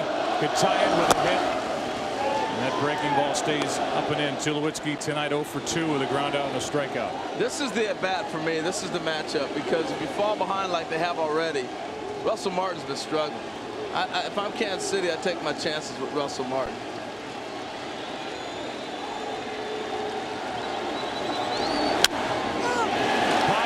Center. And the first guy out from behind the wall, Kevin Herrera,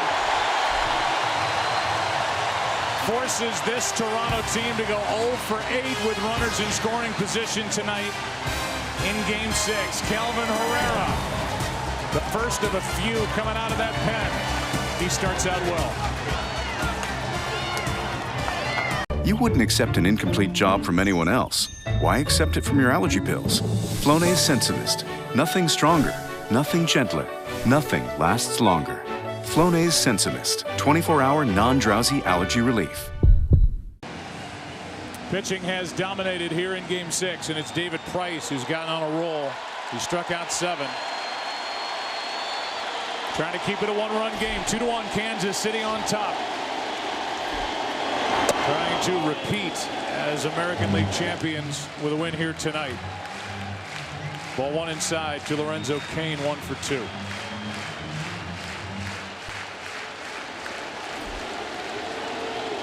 Fisted one for a hit. Stayed on the infield past Price's last time. 2-0. Tell you, he was on a great roll again, wasn't he, David Price? I know he's 2-0 to this hitter, but man, he has kept this game. It looked like he was in trouble early, and I love the in-game adjustment. This kept him around.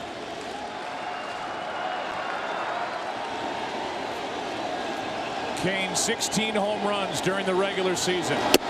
Takes a strike, and Tom Verducci, we were talking in our open about this matchup, and you said that David Price could not be the first pitcher to leave this game, and it was Ventura, not Price. Yeah, listen, he's pitched great. He's been on point really throughout the game. Maybe 2 mistakes, the cutter and change for the home runs. But Joe, he's a guy, when you look at that record, the only pitcher in baseball history to lose his first 7 starts in the postseason. But in those 7 starts, he's had a total of 12 runs to work with. It's been the same story tonight into the 6th. The 2-2 pitch. Cain to Tulowitzki. 1 out. There have been 30 postseason games so far. Only 2 one-run games. We have one tonight. Our game summary brought to you by Budweiser. Rodano Ventura got into the 6th inning. In line for the win if the Royals hang on. David Price is settled in. Zobrist and Moustakas solo shots. Bautista, 1 for Toronto. And here's the difference in the game right now. Ruled a home run.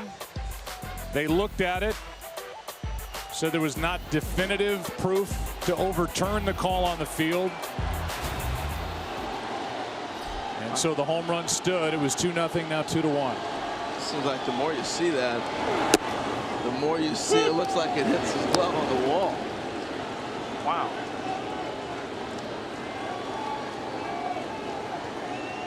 The media frenzy has died around that guy out in right center field. The count 0-1. It's our friend Caleb Humphreys out there. 0-2 on Eric Hosmer, who just unloaded on that 0-1 pitch. Yeah, it's interesting, Tom. You know, he'd been inside with him the last at bat, punched him out. We were talking about pitching him in. Threw a cutter first pitch, then the curveball in. I wonder if David Price goes back outside now. He sees Hosmer start to look in a little bit more.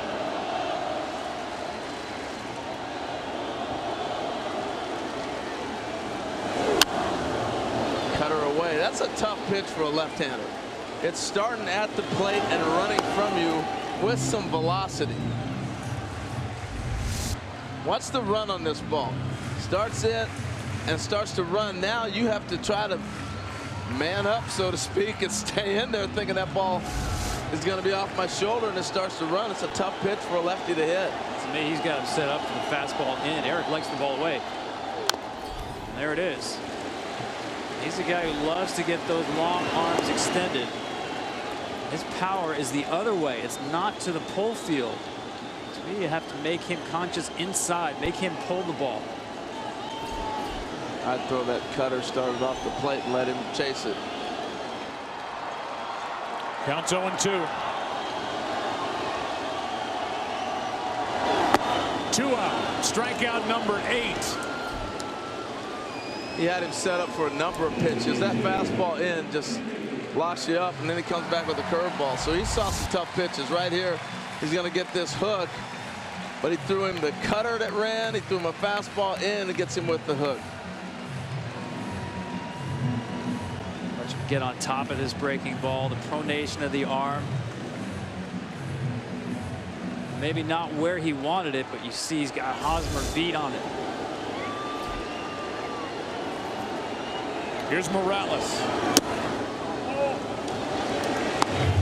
Back to game 2, and David Price giving up that leadoff hit to Escobar, retiring 18 straight. Then a ball fell in and right, and it all fell apart. Tonight, pitching really well and keeping his team in it, down by 1 as Morales takes ball 2. I think we're seeing an ace tonight. You know, he's got everything working, and that's what you want. You got to show up and bring your game. A couple home runs, the difference.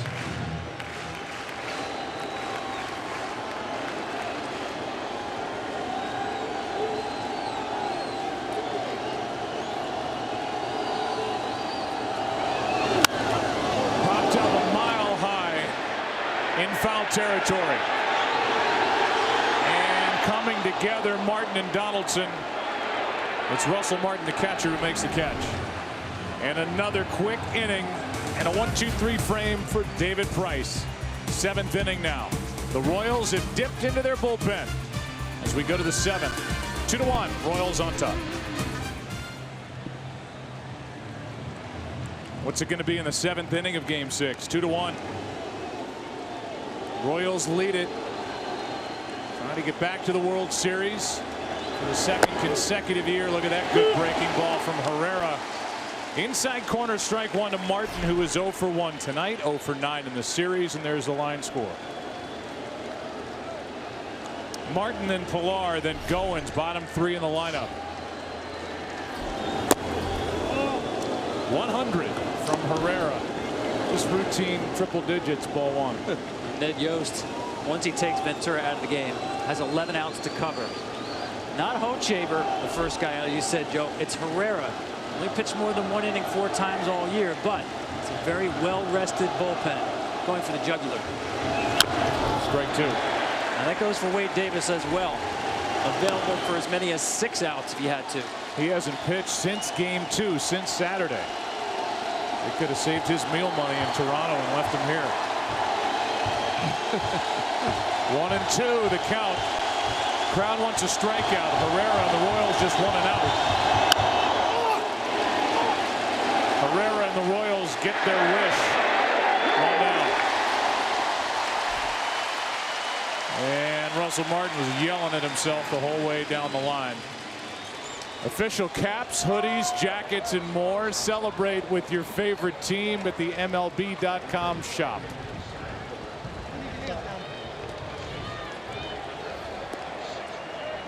One out, nobody on here in the 7th. Pilar. He has homered once this postseason. 0 for 1 tonight. Hit it hard, lined out his first time and then walked. That was against Ventura. Ball 1. Well, they've had 2 big opportunities tonight. The leadoff double in the 1st inning by Revere. Nothing out of it. 1st and 2nd after the back-to-back walks, Ventura issued Pilar one of them. And the Goins bunt went foul. And they got nothing out of that inning.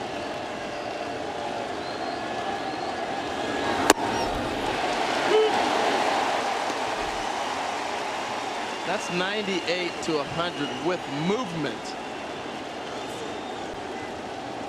Incredible.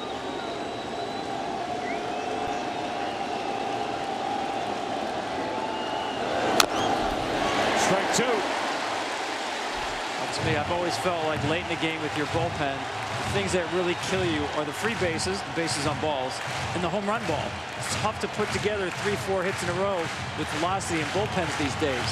Herrera has allowed only 5 home runs all year. Davis only 3. Slicing to right. 2 out as Rios puts it away.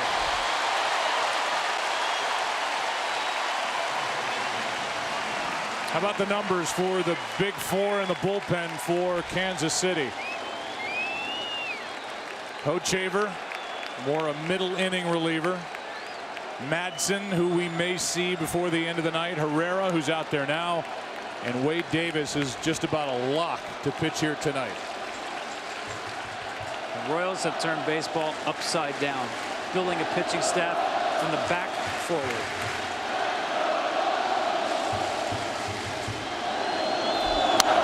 Strike 1 on Goins, good swing, but 99 from Herrera. Well, we've seen it with a couple teams in the past. Tony La Russa did that with his Oakland A's back when Eckersley day. You know, he had his guys he'd go to, Honeycutt, Nelson, to Eck.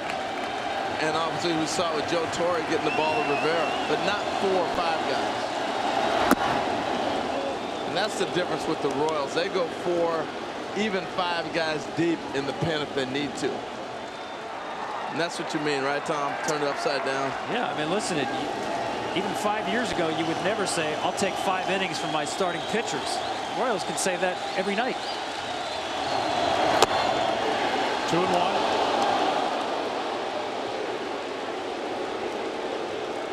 The formula would be if Yost goes there, Herrera now, Madsen in the 8th, Davis in the 9th. 2 out, nobody on. I don't know how you take this guy out of the game. I don't think he's gonna. I think he goes Herrera as long as until you're in trouble, and here comes Davis. How about this crowd?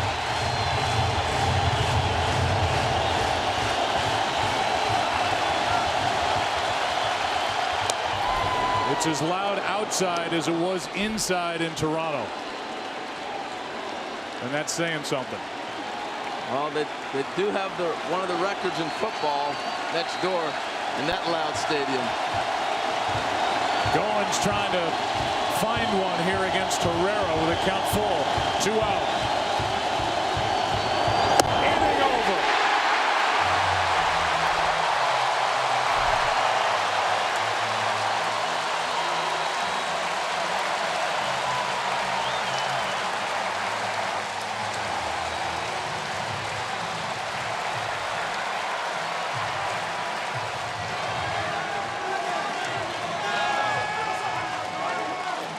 Mid-7th, and we join public address announcer Mike McCartney for the introduction of God Bless America. Fans, let's pause to celebrate our freedom and those who work to defend it. Please join us in singing God Bless America, being performed by Lauren Brayton.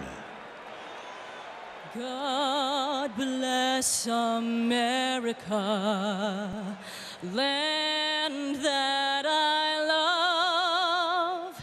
Stand beside her and guide her through the night with the light from above. From the mountains to the prairies to the oceans wide with foam.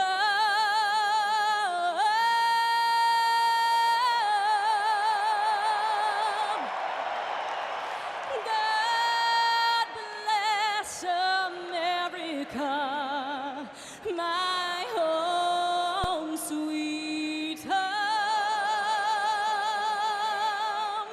God bless America, my home sweet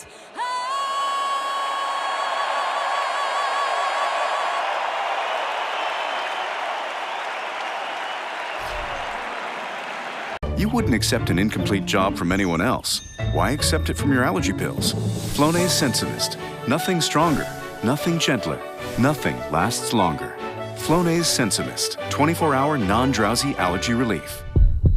That home run by Mike Moustakas back in the 2nd inning is the difference in this game. And Moustakas leads it off here against David Price, who is plowing through this Royal lineup. First pitch is strike. We understand rain is on the way.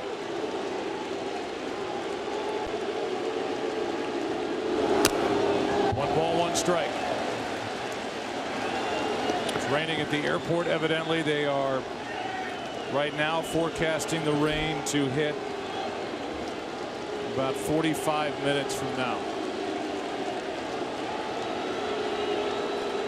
Figured out a way to silence me, Joe. The rain's coming. No, please. Here comes a 1-1. Shattered back. Fly ball, center field, base hit.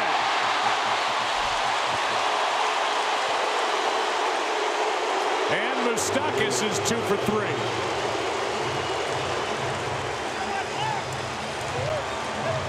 And now we welcome you inside our broadcast booth. I'm Joe Buck. That is Harold Reynolds. That's Tom Verducci. We could talk about a lot of things. We just got the broken bat base hit, but how about the bullpen for Kansas City? It looks like Kelvin Herrera is finished as Ryan Madsen is getting loose out there right now. Yeah, his season high is 2 innings. Herrera, he's only done that once.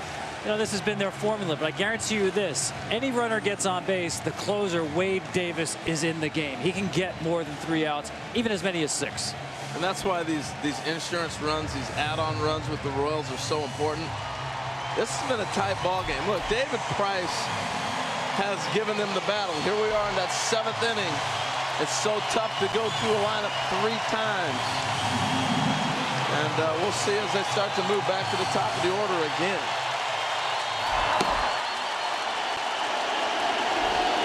Aaron Sanchez getting loose for Toronto. Salvador Perez at the plate. Been swinging first pitch all series.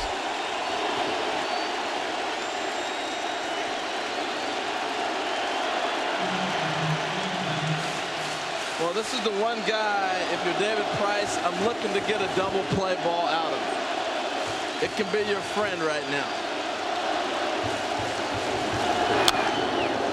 There he is, first pitch swinging, strike one. And just to reiterate, as you look at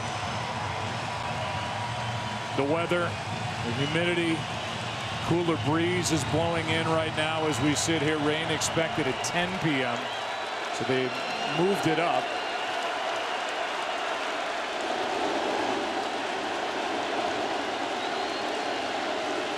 One on, nobody out. The 0-1.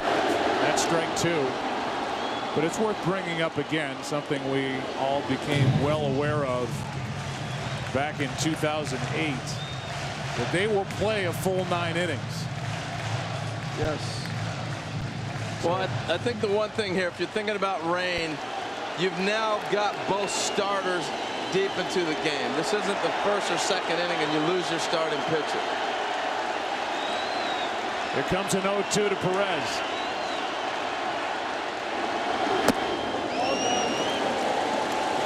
And you did that so well, Joe. I was waiting for the 5-day forecast. No, I'm not qualified. Forecast got better and better, and tonight, until the rain hits, if it does come, has been the most pleasant night of this series. 70 at the start.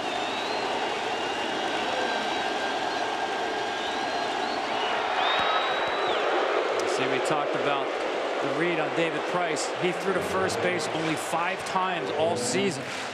Another reason why you can gamble going first pitch. I don't think Moose is going anywhere. Not at this point. Interesting that it was a little flare into right that started the undoing for David Price in the 7th inning on Saturday. A broken bat, base hit into center here tonight by Moustakas. And Perez hooks it down the line, foul. You know, it's interesting watching David Price, and the great ones are like this, and he's in that category for me. His demeanor never changes. You don't know if he's given up 5 home runs or he struck out 5 in a row. And that's what you want. You know, you want a guy that's he's either got 5 hits or he's got no hits, and you want to see the same out of him every time. And David Price has delivered that for me, watching his body language throughout. Great point. I love what he did right there. Nobody had to go to the mound. He just had a meeting with himself on the mound.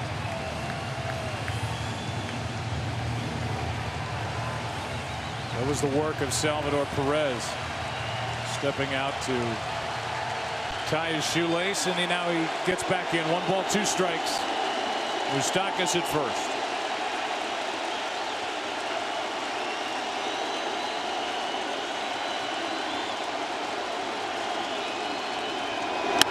That's into left field. Back is Revere. He leaps and he catches it. Back to first is Moustakas. The throw there. Safe because Colabello dropped it. The first base umpire was about to ring him up. Colabello thought he had it, but he did not. And it's 1 on, 1 out. What a play by Revere. I mean, this is a great play. And then watch the relay. He gets this ball back in. And once Tulowitzki caught the ball, I've watched Revere do this a couple times, bring this back, but I love his presence of mind to come up with a strong throw back. And I'm telling you, once Tulo caught it, I thought for sure it was going to be a double play. What an amazing catch. The way he just turned and ran to a spot when the ball was hit enabled him to get back there so quickly. And then the leap.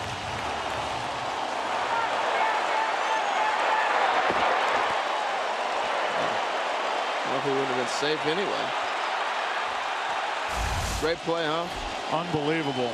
If the Blue Jays come back to win this game, that's the play of the night. Outside, ball one. You fall obviously any deeper into a hole against this Royals bullpen, your odds are really diminished. And that play by Revere, I don't think that ball was going out, but that was going to rattle around. And Moustakas was just able to get back to first. What a catch. Gordon takes ball 2 inside 2-0. You know, the other thing is that ball didn't look like he hit it that well. You talk about the wind blowing. That's what makes this even a better play. As an outfielder, you're reading swings. He was out in front of that.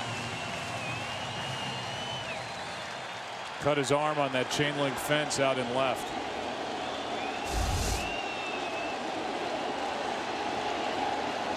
That was Pilar offering his sleeve. Here's a 2-0. Strike one.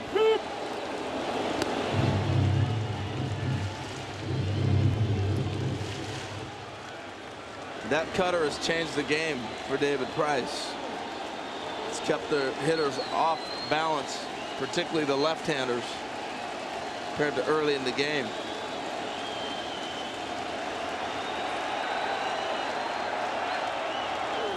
Right side. What a play by Goins. How about the defense in the inning by Toronto? Down to second, Moustakas, but 2 out. Well, I've marveled at this kid the whole series, and one of the top defenders in baseball. This ball's hit hard by Alex Gordon. It looks like it was going to get through. This is tremendous range. He's playing double play depth. He still goes back and gets it. And just the thought, no play at second. I only got one. Gets to the knee, takes his time. Beautiful. That's going to be it for David Price. And that means that David Price will head into free agency with a career postseason starting pitching record of 0-7. Can't get the win here tonight, but boy, did he pitch well. Sanchez takes over for Toronto.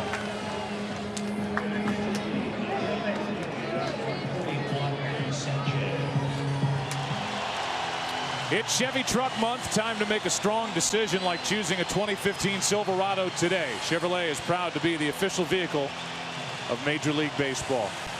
As Price was walking off, I talked about the 0-7 record because he cannot get a win here tonight. But he would have another chance at a postseason start here in 2015 if the Blue Jays come back tonight, win this game, and then win Game 7 tomorrow night. Here's Sanchez, strike one, and if they do, in my opinion, it will be that play by Ben Revere for the first out here in this 7th inning, and then to a lesser degree the play by Goins to his left to take one away from Gordon. The defense really helping David Price here in the 7th. The batter is Rios. The count is 0-2 as Sanchez has come in throwing strikes. Yeah, it's not a stretch to say that this saved the run, because if it hits the wall, it's going to bounce away from a player who just leapt into the wall. Moustakas was all the way towards second base. And this one obviously saves a hit from going to the outfield, probably first and third. Two huge defensive plays. Now the bullpen is quiet for Kansas City. Madsen was up. And right now, nobody is getting loose. Russell Martin called a timeout there. Just kind of moving Moustakas back to the bag. He was getting too big of a lead. You got no chance of throwing him out. See where he's looking right now. Now he's saying, hey, let's get in the rhythm. Let's go. Now time called by Martin at the plate. Yeah, the numbers we talked about, Rios on Price, strongly in favor of Rios, but most of that damage early in his career when he started 7 for 10. Small sample size on Sanchez, 2 for 2. Sinker ball pitcher, good low ball hitter. The breaking ball may be in order here, Joe. Steve Horn, our editorial consultant, brought up during the break that with this impending rain coming, does that affect when you go to the next piece in the bullpen, or maybe a Wade Davis? Here comes an 0-2 pitch. Runner at second, 2 out, way outside, ball 1. Well, it affects. It depends on when the rain hits. I guess that's the best way to put it. If you're mid-inning, or if you haven't started an inning, you just back it off and wait. Hopefully, we won't get there. Maybe it blows by us. Runner at second, 2 out, the 1-2 pitch. from Sanchez is hammered into left. Here comes Moustakas. That is a big run scoring. It's 3-1.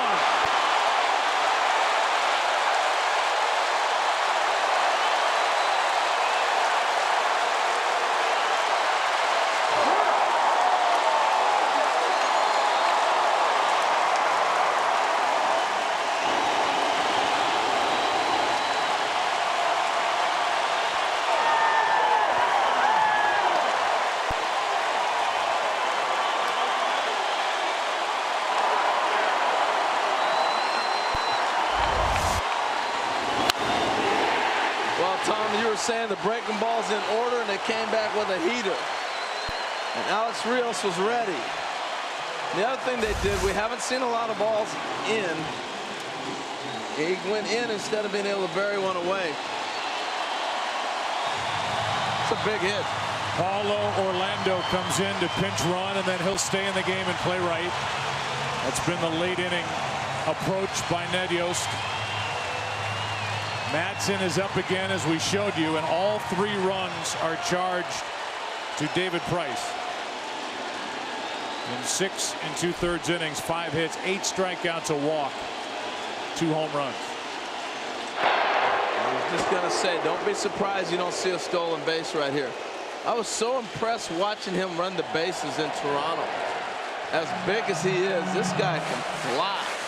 And they've been very aggressive in taking that base when you don't expect them to run. This will be a time to do it with Escobar at the plate. He gets one into left field for a base hit.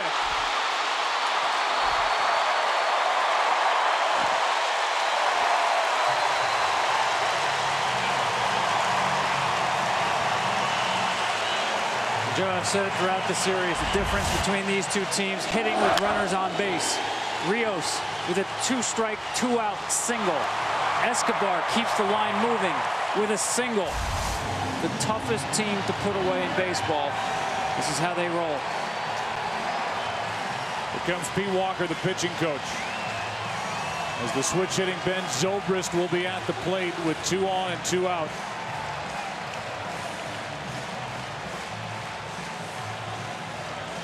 I mean, you look at this lineup for Kansas City, you have no idea if you're at the top of the lineup, the middle of the lineup, or the bottom of the lineup. It makes no difference. Tough outs galore. We talked about this the other night. You'd be hard-pressed to find a lineup 1 through 9 as dangerous as this Royals team in a postseason series. Maybe the Yankees when they had Brocious down at the bottom, but they just keep coming.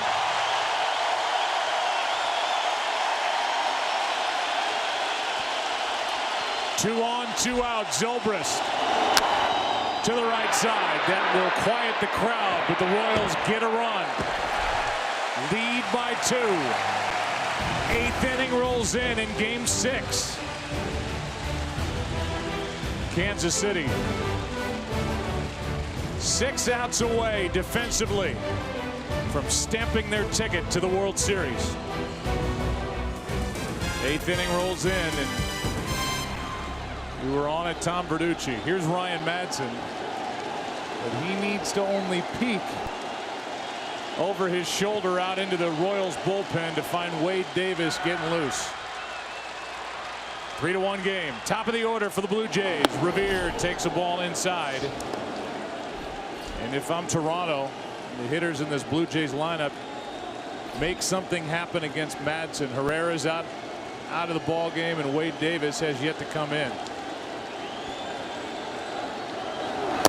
2-0. Have to be very disciplined. Always have to, but especially now. Cannot chase anything. Patience in order. What a play Revere made in the bottom of the 7th. That leaping catch up against that chain link fence in front of the Royals bullpen. Madsen needs to throw a strike. Good take, make them work. Now, hey, if you're Toronto and they told you before the game, David Price is going to come out of the game in the 7th and he's only going to give up 2 runs, would you have taken that? You're thinking your offense is going to get you some runs. You're going to win that game. pitching from the Royals has just been nasty. This is going to be tough. Escobar, no chance, base hit. And there's action for the Blue Jays in the 8th. It's a great call, Joe. I mean, you look where the third baseman's at. As soon as it's over his head, there's no play. Escobar makes it close, but that Ben Revere, that is a plan of his. I want to shoot it towards that third baseman. It worked out.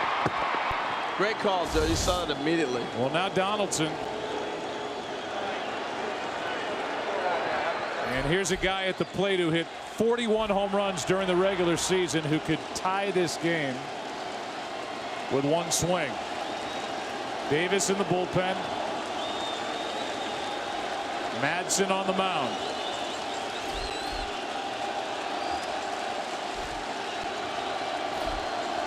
The right guys coming up, starting with Donaldson. 96 for ball 1. Falling behind again. Without that tack-on run there, you might have seen Davis right here. If it was a 2-1 ball game. He's one runner away from coming in.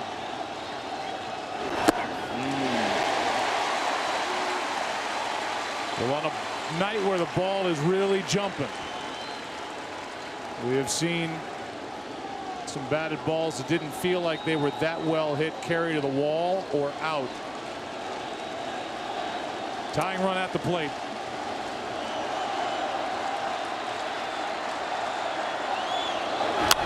Strike 2. Geico in-game box score.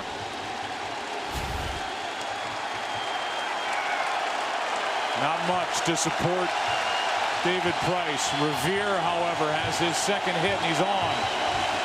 A home run in this game by Bautista for the only run so far for Toronto. Here's a 1-2. Got him looking one away. Looked like the first pitch of the at-bat was this pitch. He missed with the first pitch of the AB, and right here, this just painted on the corner. Looking to go outside and gets the run back over. Not much you can do with that. You think it's a ball, you give up. Before you look back, it's 96 and it's on the corner. Now it's Bautista. Check swing. That is a foul ball. And I guarantee you, Tom, I know what you're thinking. Ned Yost, his mind is whirring right now. I'm not saying worrying, but it is moving. And there's part of him that says, I'm going to go get 17 to face Bautista. Agreed. Bautista does have a couple of home runs off Davis, but Madsen has not gone to his best pitch, the changeup. And I think that fooled Donaldson. Changeup, of course, if you hang it, is a home run pitch. Here's the 0-1. That is hit down the line and left into the corner, and this game is tied.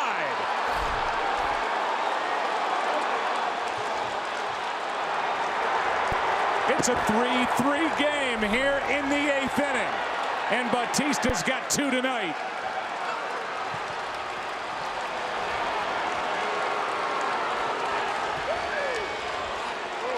And he finally breaks through with the long ball here in this ALCS 2 times.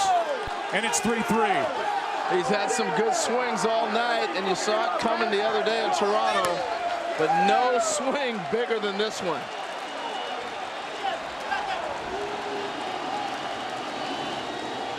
Now it's Encarnacion. Ball 1. So not only is Herrera out of the game after pitching an inning and 2/3 and being perfect, Davis is standing in the bullpen while Ryan Madsen gives up the game-tying 2-run shot. Now ball 2. Yeah, I was watching Davis warm up, and I didn't know if he'd already got himself hot and he was cooling down. Now obviously he's not throwing as much, but boy, that's one you're going to shake your head on. But saving grace for the Royals, now the score's tied. Well, here's a 2-0. 2-1. But and Ned will be questioning that for a little while to come. No doubt. That's 2 home runs tonight off high fastballs over the plate. Right in his wheelhouse. Bautista doing his thing. 2 home runs tonight. Hit 40 during the regular season. Now ball 3 is upstairs to Encarnacion. Clutch homer. But it's hard to get through this lineup. It's just like the Royals, we've been praising their lineup. When you have this much power and that much firepower, those are stress pitches. You have to be perfect every pitch. It's tough to do. That's strike 2. This crowd is stunned, Joe. Still on their feet. Not used to seeing this out of this Kansas City bullpen.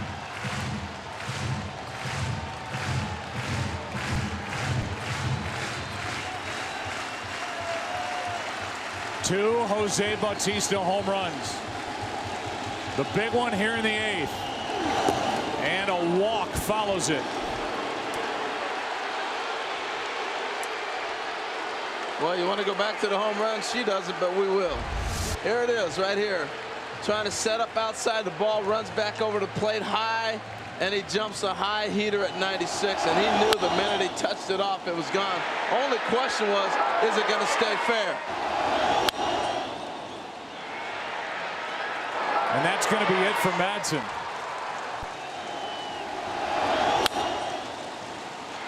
Bautista has tied it.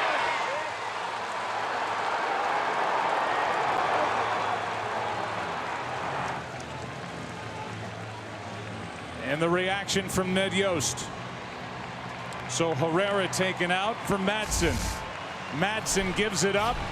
Now it's Davis in the game here in the 8th. Ryan Madsen taken out after a 1/3 of an inning. He allowed a leadoff hit, albeit a chopper. An infield hit, then a strikeout.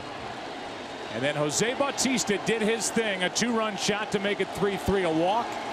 The go-ahead run is on with 1 out. The batter, COLABELLO. Strike 1 as Wade Davis makes his first appearance in this LCS since Saturday.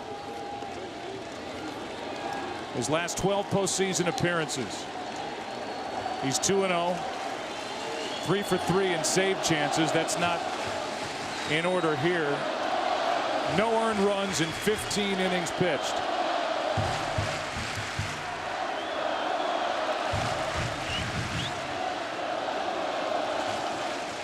COLABELLO tonight 1 for 3. COLABELLO now and Tulowitzki on deck. The Royals in the bottom of this 8th inning will have the heart of their lineup. Cain, Hosmer, and Morales. It's a great point about his rest, Joe. 5 off days, very rare for a closer. Keep an eye on command. Little pop-up on the infield. That's ZOBRIST. 2 out.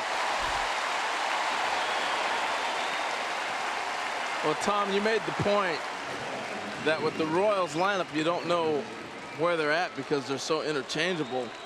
And I feel that way with the power in the middle of these guys' lineup. I know I've said it several times in this series, but when you can hit Tulowitzki down in the lineup in the 6th spot, where 28 other teams in the big leagues, 29 other, he may hit 3rd or 4th. That's some length in your lineup right there. Well, here is Tulowitzki. He leads the Blue Jays in RBIs this postseason. Down for ball 1. He's driven in 11, 7 of them in this series. He's hit 2 postseason home runs. Go ahead, run at first with 2 out.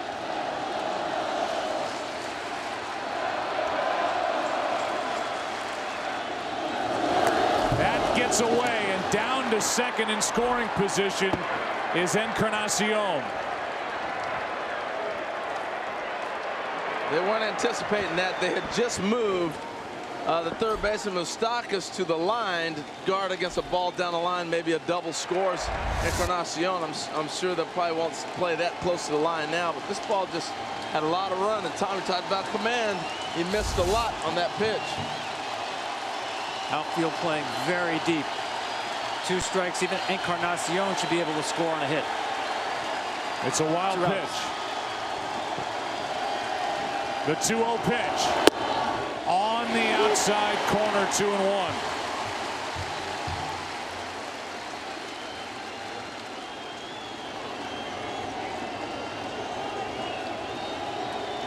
Wade Davis had only 1 wild pitch the entire regular season. This one puts the go-ahead run in scoring position. The 2-1. 3-1 with Russell Martin on deck. Best arm of the outfield and left field, Alex Gordon. Wade Davis certainly does not have to give in to Tulowitzki here. With Martin next, who does not have a hit in this series. And I think if you're Tulowitzki, he's thinking that same way. He's not sitting there thinking he's going to get a fastball to drive here. And he gets a slider, he's swinging. Full count. You got to be aware of what guys around you are doing, and that sets up the pitch you might get. It starts to rain here in the 8th.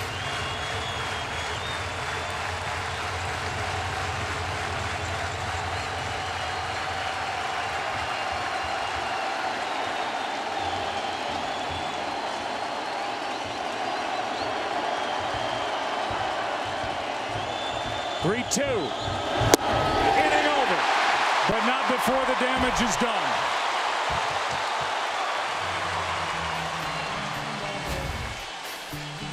Jose Bautista. A solo shot in the 4th. A game-tying 2-run home run in the 8th. Game 6 is tied. What a series. MLB at Home is presented by MLB The Show 20. It's what your baseball dreams are made of. Welcome to the show. Rated E for everyone. All right, Kevin, thank you. Well, you can see Roberto Osuna is taking over here in the bottom of the 8th inning. Both closers now are in the ball game. Wade Davis for Kansas City. We will wait and see if he goes back out there. Odds are he will, but who knows? And here is Osuna. And now we welcome you inside our broadcast booth. I'm Joe Buck, Harold Reynolds, Tom Verducci. It's going to be really interesting to see how this plays out as we go through these the next inning and a half. And I think when you look at, first of all, how baseball handled it, they nailed it. I mean, they got the forecast. It was dead on. They pulled the tarp on. They got everybody off the field. Everybody went inside. They thought it'd be about a 40-minute delay. That's where we are. And now we'll see which team can scratch out a run here before regulation is over, if that does indeed happen. Well, the first thing I think about is Osuna. Remember the blowout game? He came in and Morales hit the big home run and got a chance. We're coming to the order now. Cain, Hosmer, Morales, Moustakas, who got a look at him already. And I'm always big on the fact that you get a chance to see a guy and right back, particularly closers. You don't get to see them as often as you do starters. There's the home run from Morales in Toronto the other day. And that was a blowout game, but those were big ABs. And I think that applies right now. Well, I love the way John Gibbons has managed these elimination games. And you can't just throw Sanchez back out there after 40 minutes and hope he's okay. You rush your best arm into the game, hoping to get 6 outs if this game gets extended. And yes, then hand the ball to Marcus Stroman, who was lined up to start a Game 7. I think the interesting point with Stroman, too, is once he warms up, you're almost saying goodbye to tomorrow. You don't know what kind of stuff he's going to get. Well, we're a long way from that. Right now, it's Roberto Osuna, the 20-year-old, who takes over after the 2-run shot by Jose Bautista tied it in the top of this 8th inning. About 45 minutes later, here we are, heart of the order for the Royals, up 3-2. 3-3 in the 8th. Cain ready to swing, and 97 from Osuna, strike 1. They don't play around, do they? I mean, let's go stretch, get loose. Here's 97, and oh, by the way, you're swinging at the first pitch. I mean, we're back playing.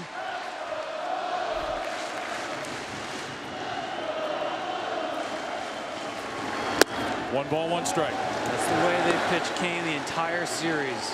away. His power inside and especially down. Opposite field, he's a singles hitter.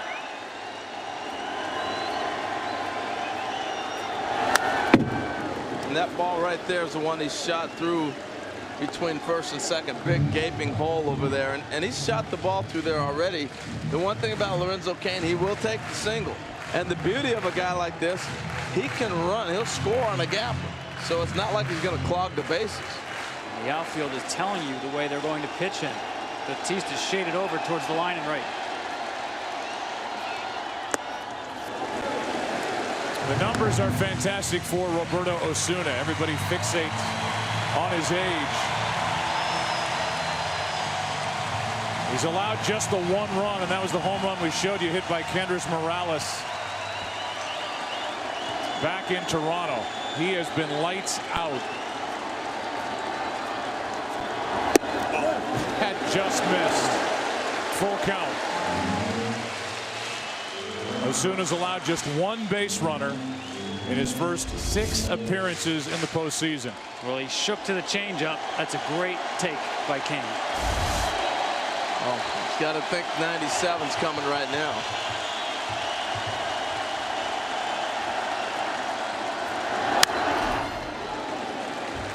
He would have been wrong.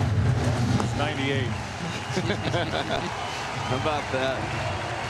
I marvel at the arms we've seen throughout the postseason, obviously all year with Major League Baseball, but it's gone to another level with some of the starters we've seen, like Volquez hitting that high radar gun as well. Another 3-2 pitch. Cain. What a rip. Power versus power. I don't think he flirts around with anything else. You got to come right back at it. I agree. You have to be stubborn here. As long as you keep the ball away.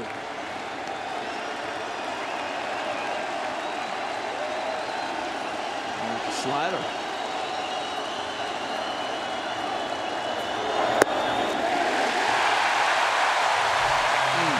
Leadoff man is on.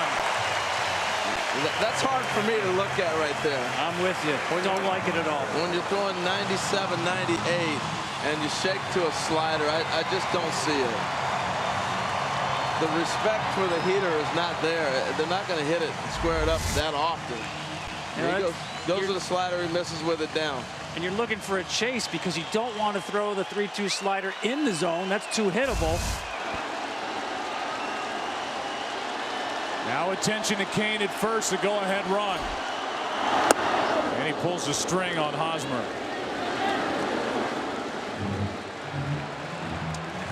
Hosmer 0 for 3 tonight. That was against Price.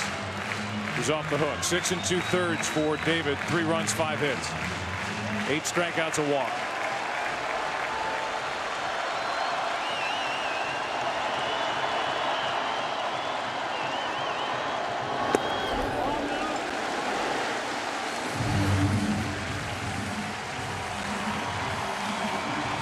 Last year we saw the Royals really put a lot of pressure with the run game. We haven't seen it a whole lot. That's been the difference, I think, in their lineup. They snuck one out before. Remember the hit and run they had with Hosmer running? That would have been a double play ball. And they stole a couple bags, but nothing like last year. Rios stole one tonight against Price. 2-1.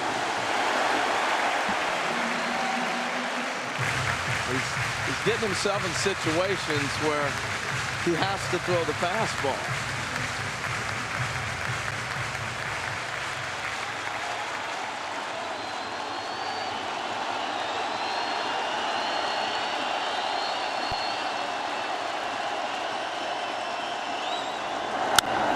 Big swing, 2-2. 97 from Osuna.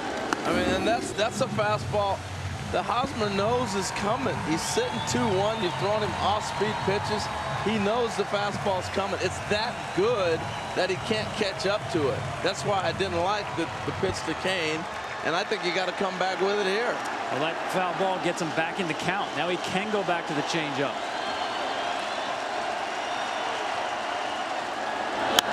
That's into right field. This ball is down. Going to third is Cain. Holding at first. Now Cain coming to the plate. Royals lead.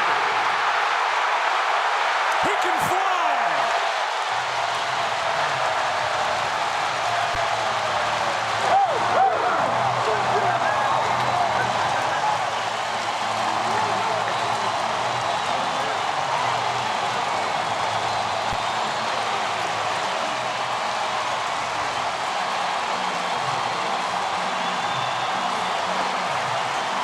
Well, it looked like it was going to be a great play by Bautista. Again, another changeup, which we'll talk about another time. But it looks like it's a great play by Bautista. He's going to cut off a double. But in this situation, you got to throw it in and let the first baseman redirect it because you have Lorenzo Cain. Now, he did this against the Astros when the center fielder fell down on a ground ball to center and he continued on. So you got to know the aggressiveness. And right there, Jersley not hesitate and send him all the way around. Yeah, but how about doing that with nobody out? Think about what we just saw. Nobody out, a single to right field. He scores from first base, and he was not running on the pitch. Amazing.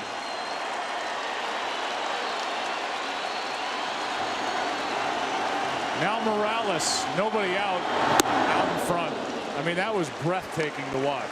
He was flying. Mike Jersley did an unbelievable job, the third base coach. He's reading the throw. Bautista spins and comes back with this throw. Right here, he's sending him. There's no way you're going to redirect and get him. Here's one in the center off the bat of Morales. And it's 2 on with nobody out.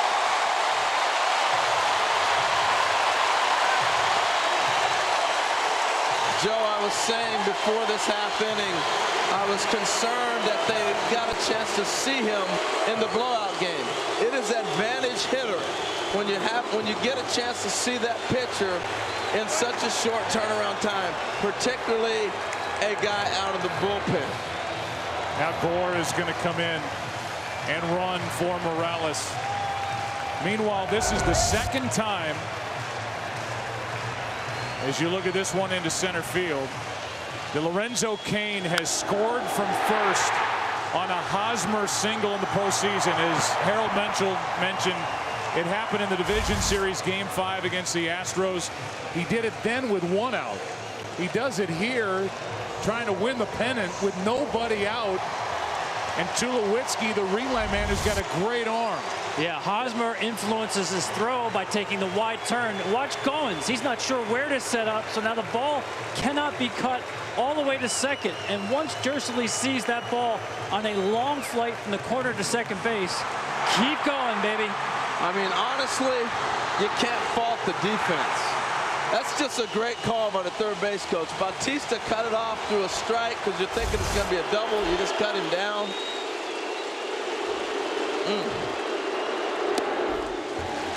Now Moustakas, who's had a nice night, a homer, a single, and a run scored. But remember Jersley. And remember how the World Series ended last year in Game 7. And people wondering as Mark Lowe gets loose. Here comes a 1-0. Moustakas takes down. It was a base hit and then an error in center on a ball hit by Alex Gordon in the 9th inning last year with 2 out. And the conversation that followed was, well, they should have just sent Gordon because Salvador Perez fouls out to end the World Series. He had no chance to score Gordon on that ball in left center field. Jersley has been waving home Cain twice this postseason brilliantly. But no time bigger than tonight as the count's gone to 3-0 on Moustakas. He was absolutely right in Game 7 last year and absolutely right tonight. And let's remember, too, Cain, he can't send him if Cain is just satisfied going first to third. That's what I love about this Kansas City team. Aggressiveness at bat, but on the bases, never satisfied with one base, always looking for more. What a great point, Tom. You give the guy a read by running hard at third by Cain. Moustakas swinging on 3-0. It's 3-1. You know, I'm watching Osuna on the other side, going to that changeup. and just put himself in trouble. The changeup to Hosmer he hits. Now falling behind in counts where they're able to feast on that fastball. And the 3-2 slider to Cain, which started it.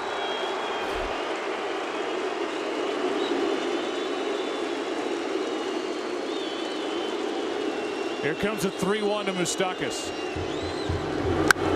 Got under it. Skies it to Bautista in right, and the runners will stay put. A loud pop-up right there. But let's say this. Here's Toronto with their closer on the mound. Now it's 2-on, 1 out. You keep this a 1-run game. And John Gibbons will say, okay, well, now let's see what Wade Davis has an hour later after he pitched in the top of this 8th inning, going back out for the 9th. Absolutely. That's what they have to be thinking about. And he's been sitting there a while. You're right. Keep it here. And I think you got a guy at the plate that you can get a double play ball and get out of the inning with. Careful first pitch. Perez.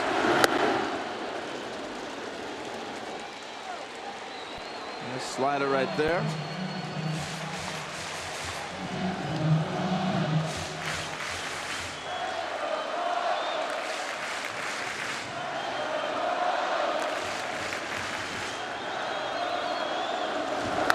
Strike 2.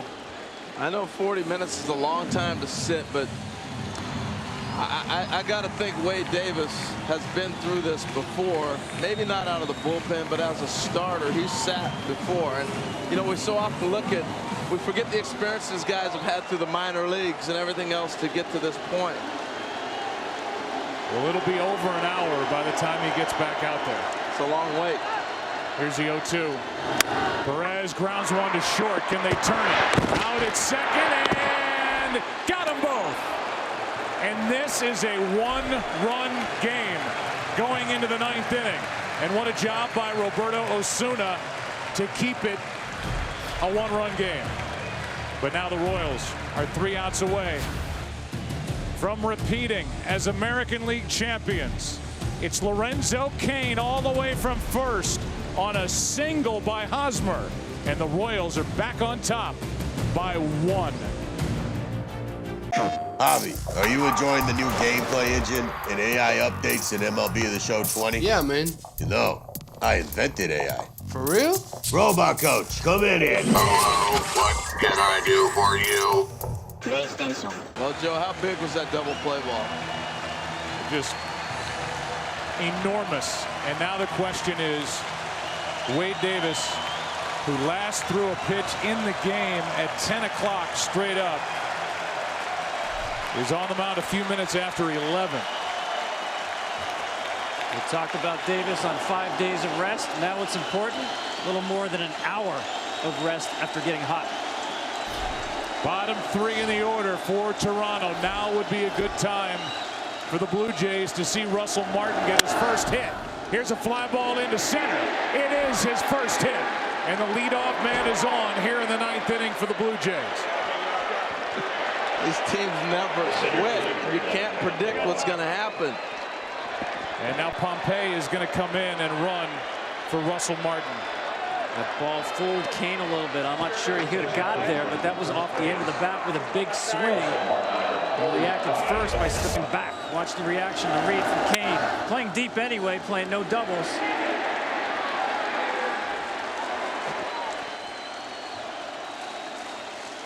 That's a tough one to read, regardless for the outfielder. Well, now the tying run is on. Dalton Pompey, who can really run. Running for Russell Martin. Kevin Pillar up. Moustakas in at third. There he goes. Throw down Perez. Not in time. Stolen base in a blink. What a money bag. And again, the element of surprise. I don't think anybody anticipated going, look, Davis has got a high leg kick. He's going to deliver his pitch. And I love the aggressiveness. Dalton Pompey, straight steal, not thinking about anything but getting that bag. That is a money bag. Absolutely. Had plenty of time to script this out. Hey, if Russell gets on, you're running. And we can run on Davis early in a count. Now the home plate umpire is out, looking at something. Alcides Escobar is checking the rosin on his pants or something.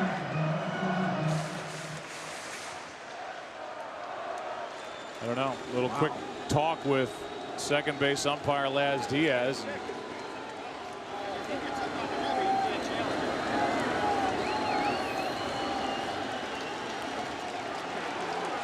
Tie run at second, nobody out. 0-1, the count on Pilar. 0 for 2 tonight. But he has been a hot hitter over the last 20 games.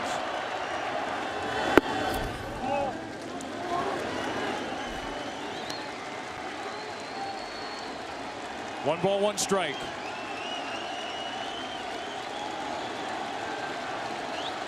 Hochevar, the right-hander, getting ready for the Royals in their bullpen.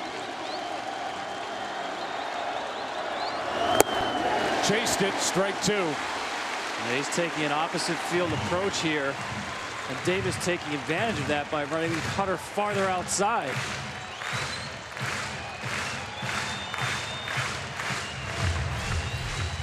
There's Hochevar. But right now it's Wade Davis and Kevin Pilar, who at the very least wants to advance the runner. Tying run at second, nobody out.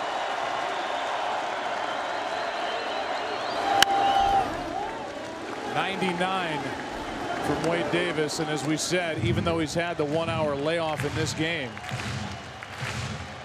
he last worked in this series on Saturday. So well rested.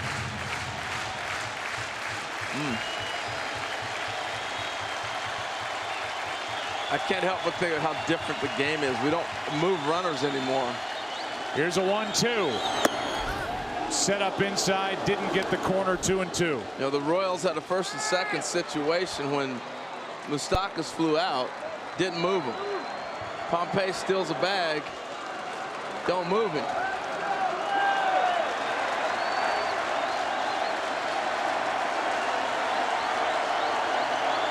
Runner goes. No throw. And no swing at the plate. Now the tying run is 90 feet away. And the pinch runner, Dalton Pompey, has stolen 2 bases here in the 9th. How gutsy is that? You're in scoring position, but not being settled with that. Still in the bag at third. Well, he saw enough pitches from second where Davis would look and then go home, and he picked up the pattern. Now a 3-2 pitch to Pilar. Foul back here. Infield is in for the play at the plate. Deoner Navarro is in the on-deck circle. He'll have to enter in the bottom of this inning after they pinch ran for Russell Martin. What a call that was with Dalton Pompey. He's at third. Another 3-2 pitch. Inside, ball 4. First and third, nobody out. Well, we're clearly seeing the effect of the layoff for Davis. Not only hasn't pitched in a while, but he has not been sharp, and particularly now with the hour layoff, that's the first thing that goes is command. And we're seeing it. The stuff's there. He's got a 99-mile-an-hour fastball, but the location and being able to put the ball where he wants is the difference right now. Now it's Navarro. Now the Royals trying to hedge their bets here defensively. Infield in on left side, but you still have to honor a potential stolen base by Pilar. You just can't concede that base. And the way they're set up, you got to run right away if you're Pilar.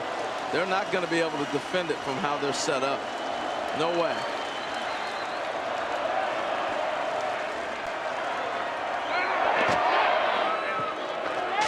Pilar in this series, 1 steal. He's 1 for 1. When you look at the infielders, you got the shortstop over in the hole and the second baseman there.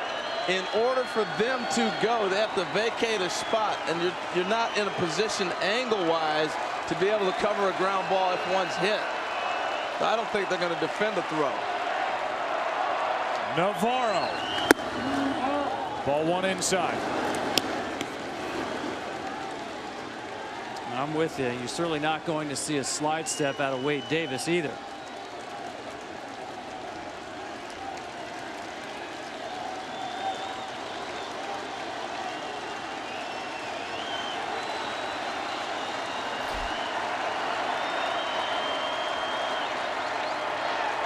The 1-0. Good rip by Navarro. Meanwhile, Pompey, the runner at third, 2 steals in this inning. And 4 for 4 in the stolen base department this postseason. That is a weapon off the bench. Well, the steal of third. Okay, I see the one to second. The steal of third I did not see coming. That was brilliant.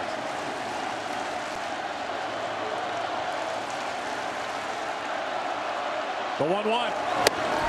Outside corner, strike 2. He didn't stop right there. That's why the bench is going crazy, because he did not stop his motion. That's a quick pitch, and that should have been a balk. Watch Wade Davis come up to deliver. He does not stop. He's coming back, and you got to give some kind of stop more than I thought he did. But you're right, the bench reacted. So did the third base coach. Now a 1-2. There goes Pilar. Struck him out. Low way. But down to second is Pilar with the infield in. 1 down. Woo. The danger with that is if he hits the ball at somebody, you get a double play. They had that open early. They didn't do anything different on that pitch than they did previously. Here's the strikeout, but they were defending it to give him second base the whole time. It is a stolen base for Pilar. That's 3 steals in this 9th inning. Now you have to think about Revere, his ability to drop a bunt. It's not a fly ball hitter where you really think of a guy being able to hit the sacrifice fly. More of a ground ball hitter. Infield in might be tough to score Pompey with a ground ball.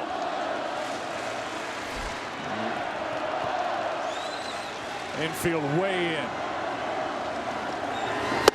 Well, 1 outside. I'm not thinking about bunting here. I'm thinking about picking up 2 runs with 1 swing. He hits a sharp ground ball through the infield. You got the lead. Again, Alex Gordon in left field, the best arm. All good arms across. Alex Gordon exceptional in left.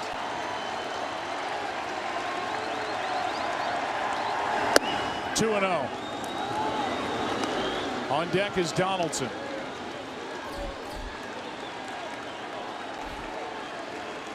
First base open.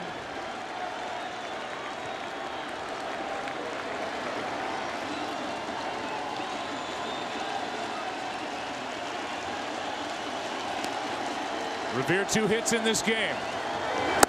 Strike 1. Nice pitch right there, a little 2-0 slider. I'm sure that Revere was not thinking that was coming his direction, that's for sure.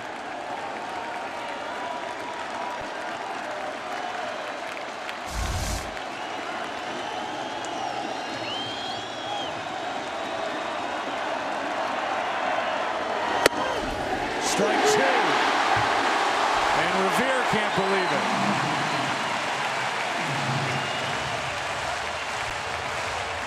Well, most leadoff guys are looking fastball and adjust, so he's not fooled by the pitch. And that ball's up and out a little bit for him. It was 2-0. Now it's 2-2. Second and third, 1 out. 2 out.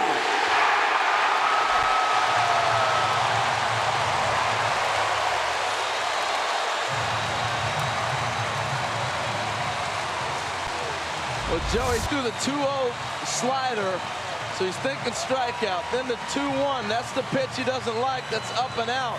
That changed the whole at-bat. He's sitting 3-1, and now you go 2-2. He comes back with a nasty hook to get you. Davis had to think strikeout that whole at-bat, and that call on the 2-1 pitch changed the whole AB. And Revere is taking it to a trash can. Now it's Donaldson. Second and third. 2 out.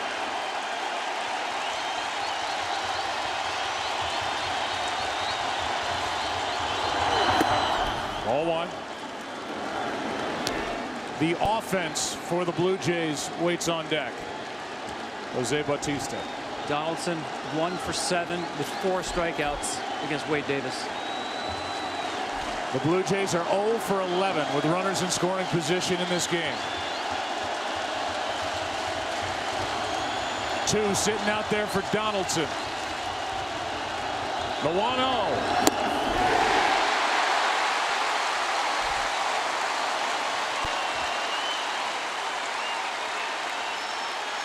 The Blue Jays had the tying run at third and nobody out. Navarro struck out. Second and third, 1 out. Revere struck out. Second and third, 2 out. And a 1-1 coming to Donaldson after a timeout.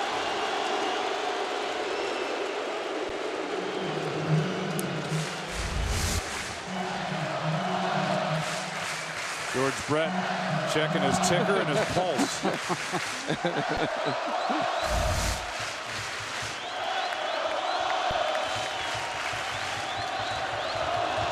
Here's a 1-1.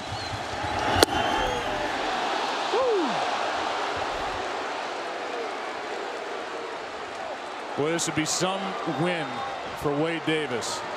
Sitting there for an hour plus. And it'd be some comeback by the Blue Jays if Donaldson can find one against Wade Davis. Here comes a 2-1. Left side. Moustakas. Royals win the pennant.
Back-to-back American League pennants for the Kansas City Royals, and off they go to the Fall Classic for a date on Tuesday night here against the New York Mets. Well, the season last year for Kansas City ended with the potential tying run at third base. Tonight, they just ended the season of Toronto with the potential tying run at third base, beginning with nobody out. And that mad dash by Lorenzo Cain, that's got a spot next to Enos Slaughter in 1946. Game 7 of the World Series, beating the Boston Red Sox by scoring all the way from first base. Well, there's so many things you can talk about in this game. Mike Jersley with the call waving Lorenzo Cain. But Tom, you made such a great point when it happened. Lorenzo Cain gave him a great read. You only get as good a read as the base runner gives you. And he gave him a tremendous read. And then I go back to the top of the ninth right here with the Blue Jays. The 2-1 pitch to Revere is what they're going to be discussing in their clubhouse. Ball up and out, changes the count to 3-1. And Davis is looking for the strikeout the rest of the way. It was 2-2. He came back with a nasty slider. That was the difference. They talk about a white knuckle save. That was a white knuckle win for Wade Davis. And man, what a year. What a run he's been on. And the numbers just keep piling up. Now his last 13 postseason appearances from last year's ALCS through now, no earned runs in 16 2/3 innings pitched. Let's go down to Ken Rosenthal. Thanks, Joe. Wade, 9th inning, 1st and 3rd, none out. What was going through your mind? I mean, it got pretty bad there pretty quick, but just kept telling myself we can get out of it. You know, keep making pitches. You got plenty left, and you know, just get this win for the team. What was it like having to deal with an hour-long delay for you? It wasn't that bad. I went inside, did some work, and I stayed loose and made sure I was ready to come back out. Did you expect to be in the game earlier, top of the 8th inning? Yeah, I knew there was a chance. You know, Mad Dog usually gets it done, but you know, Bautista swinging a hot bat, so unfortunately we got in there and got it done. Last question. You get traded here a couple of years ago. You weren't even a reliever at the start. You weren't a closer about 6 weeks ago. What has this journey been like for you? Oh, it's been a blast. You know, I've been surrounded by a lot of good people, and I've been real fortunate. Wade, congratulations. Thank you very much. Thank you.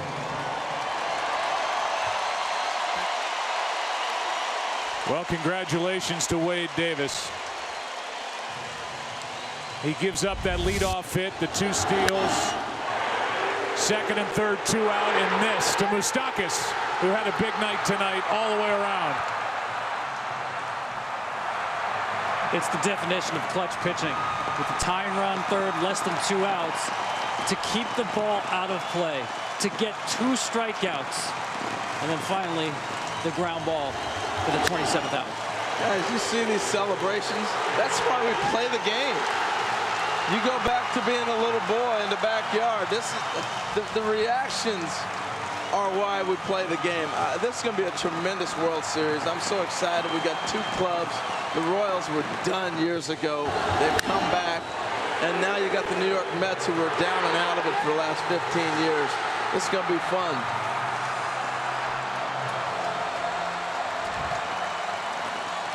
And one of the greatest third basemen ever cheering with Moustakas. The 2015 third baseman for the Kansas City Royals making that final out. Let's go down to Aaron Andrews. Joe, thanks. Lorenzo, you have to take me back after you get done with these hugs, of course. I need to know, when you scored all the way from first on that Eric Hosmer single, what did you see to know you would make it there? I really didn't see anything. I was just hustling all the way. You know, I was kind of, you know, struggling to get to third, but, you know, my leg's not 100%, but I was giving it all I had, and got close to third, and I saw Jerry send to me. And I didn't know what happened, but I just kept going. And then I saw the knee just bleeding everywhere in the dugout, obviously, after the play. Yeah, definitely a hard slide. I was definitely trying to get there. Cut myself up a little bit, but I'll be ready to go. You know, the number one thing you guys have said this entire postseason, and Ned Yost said, even from spring training, we are not a fluke. Last year was not a great story. It wasn't a joke.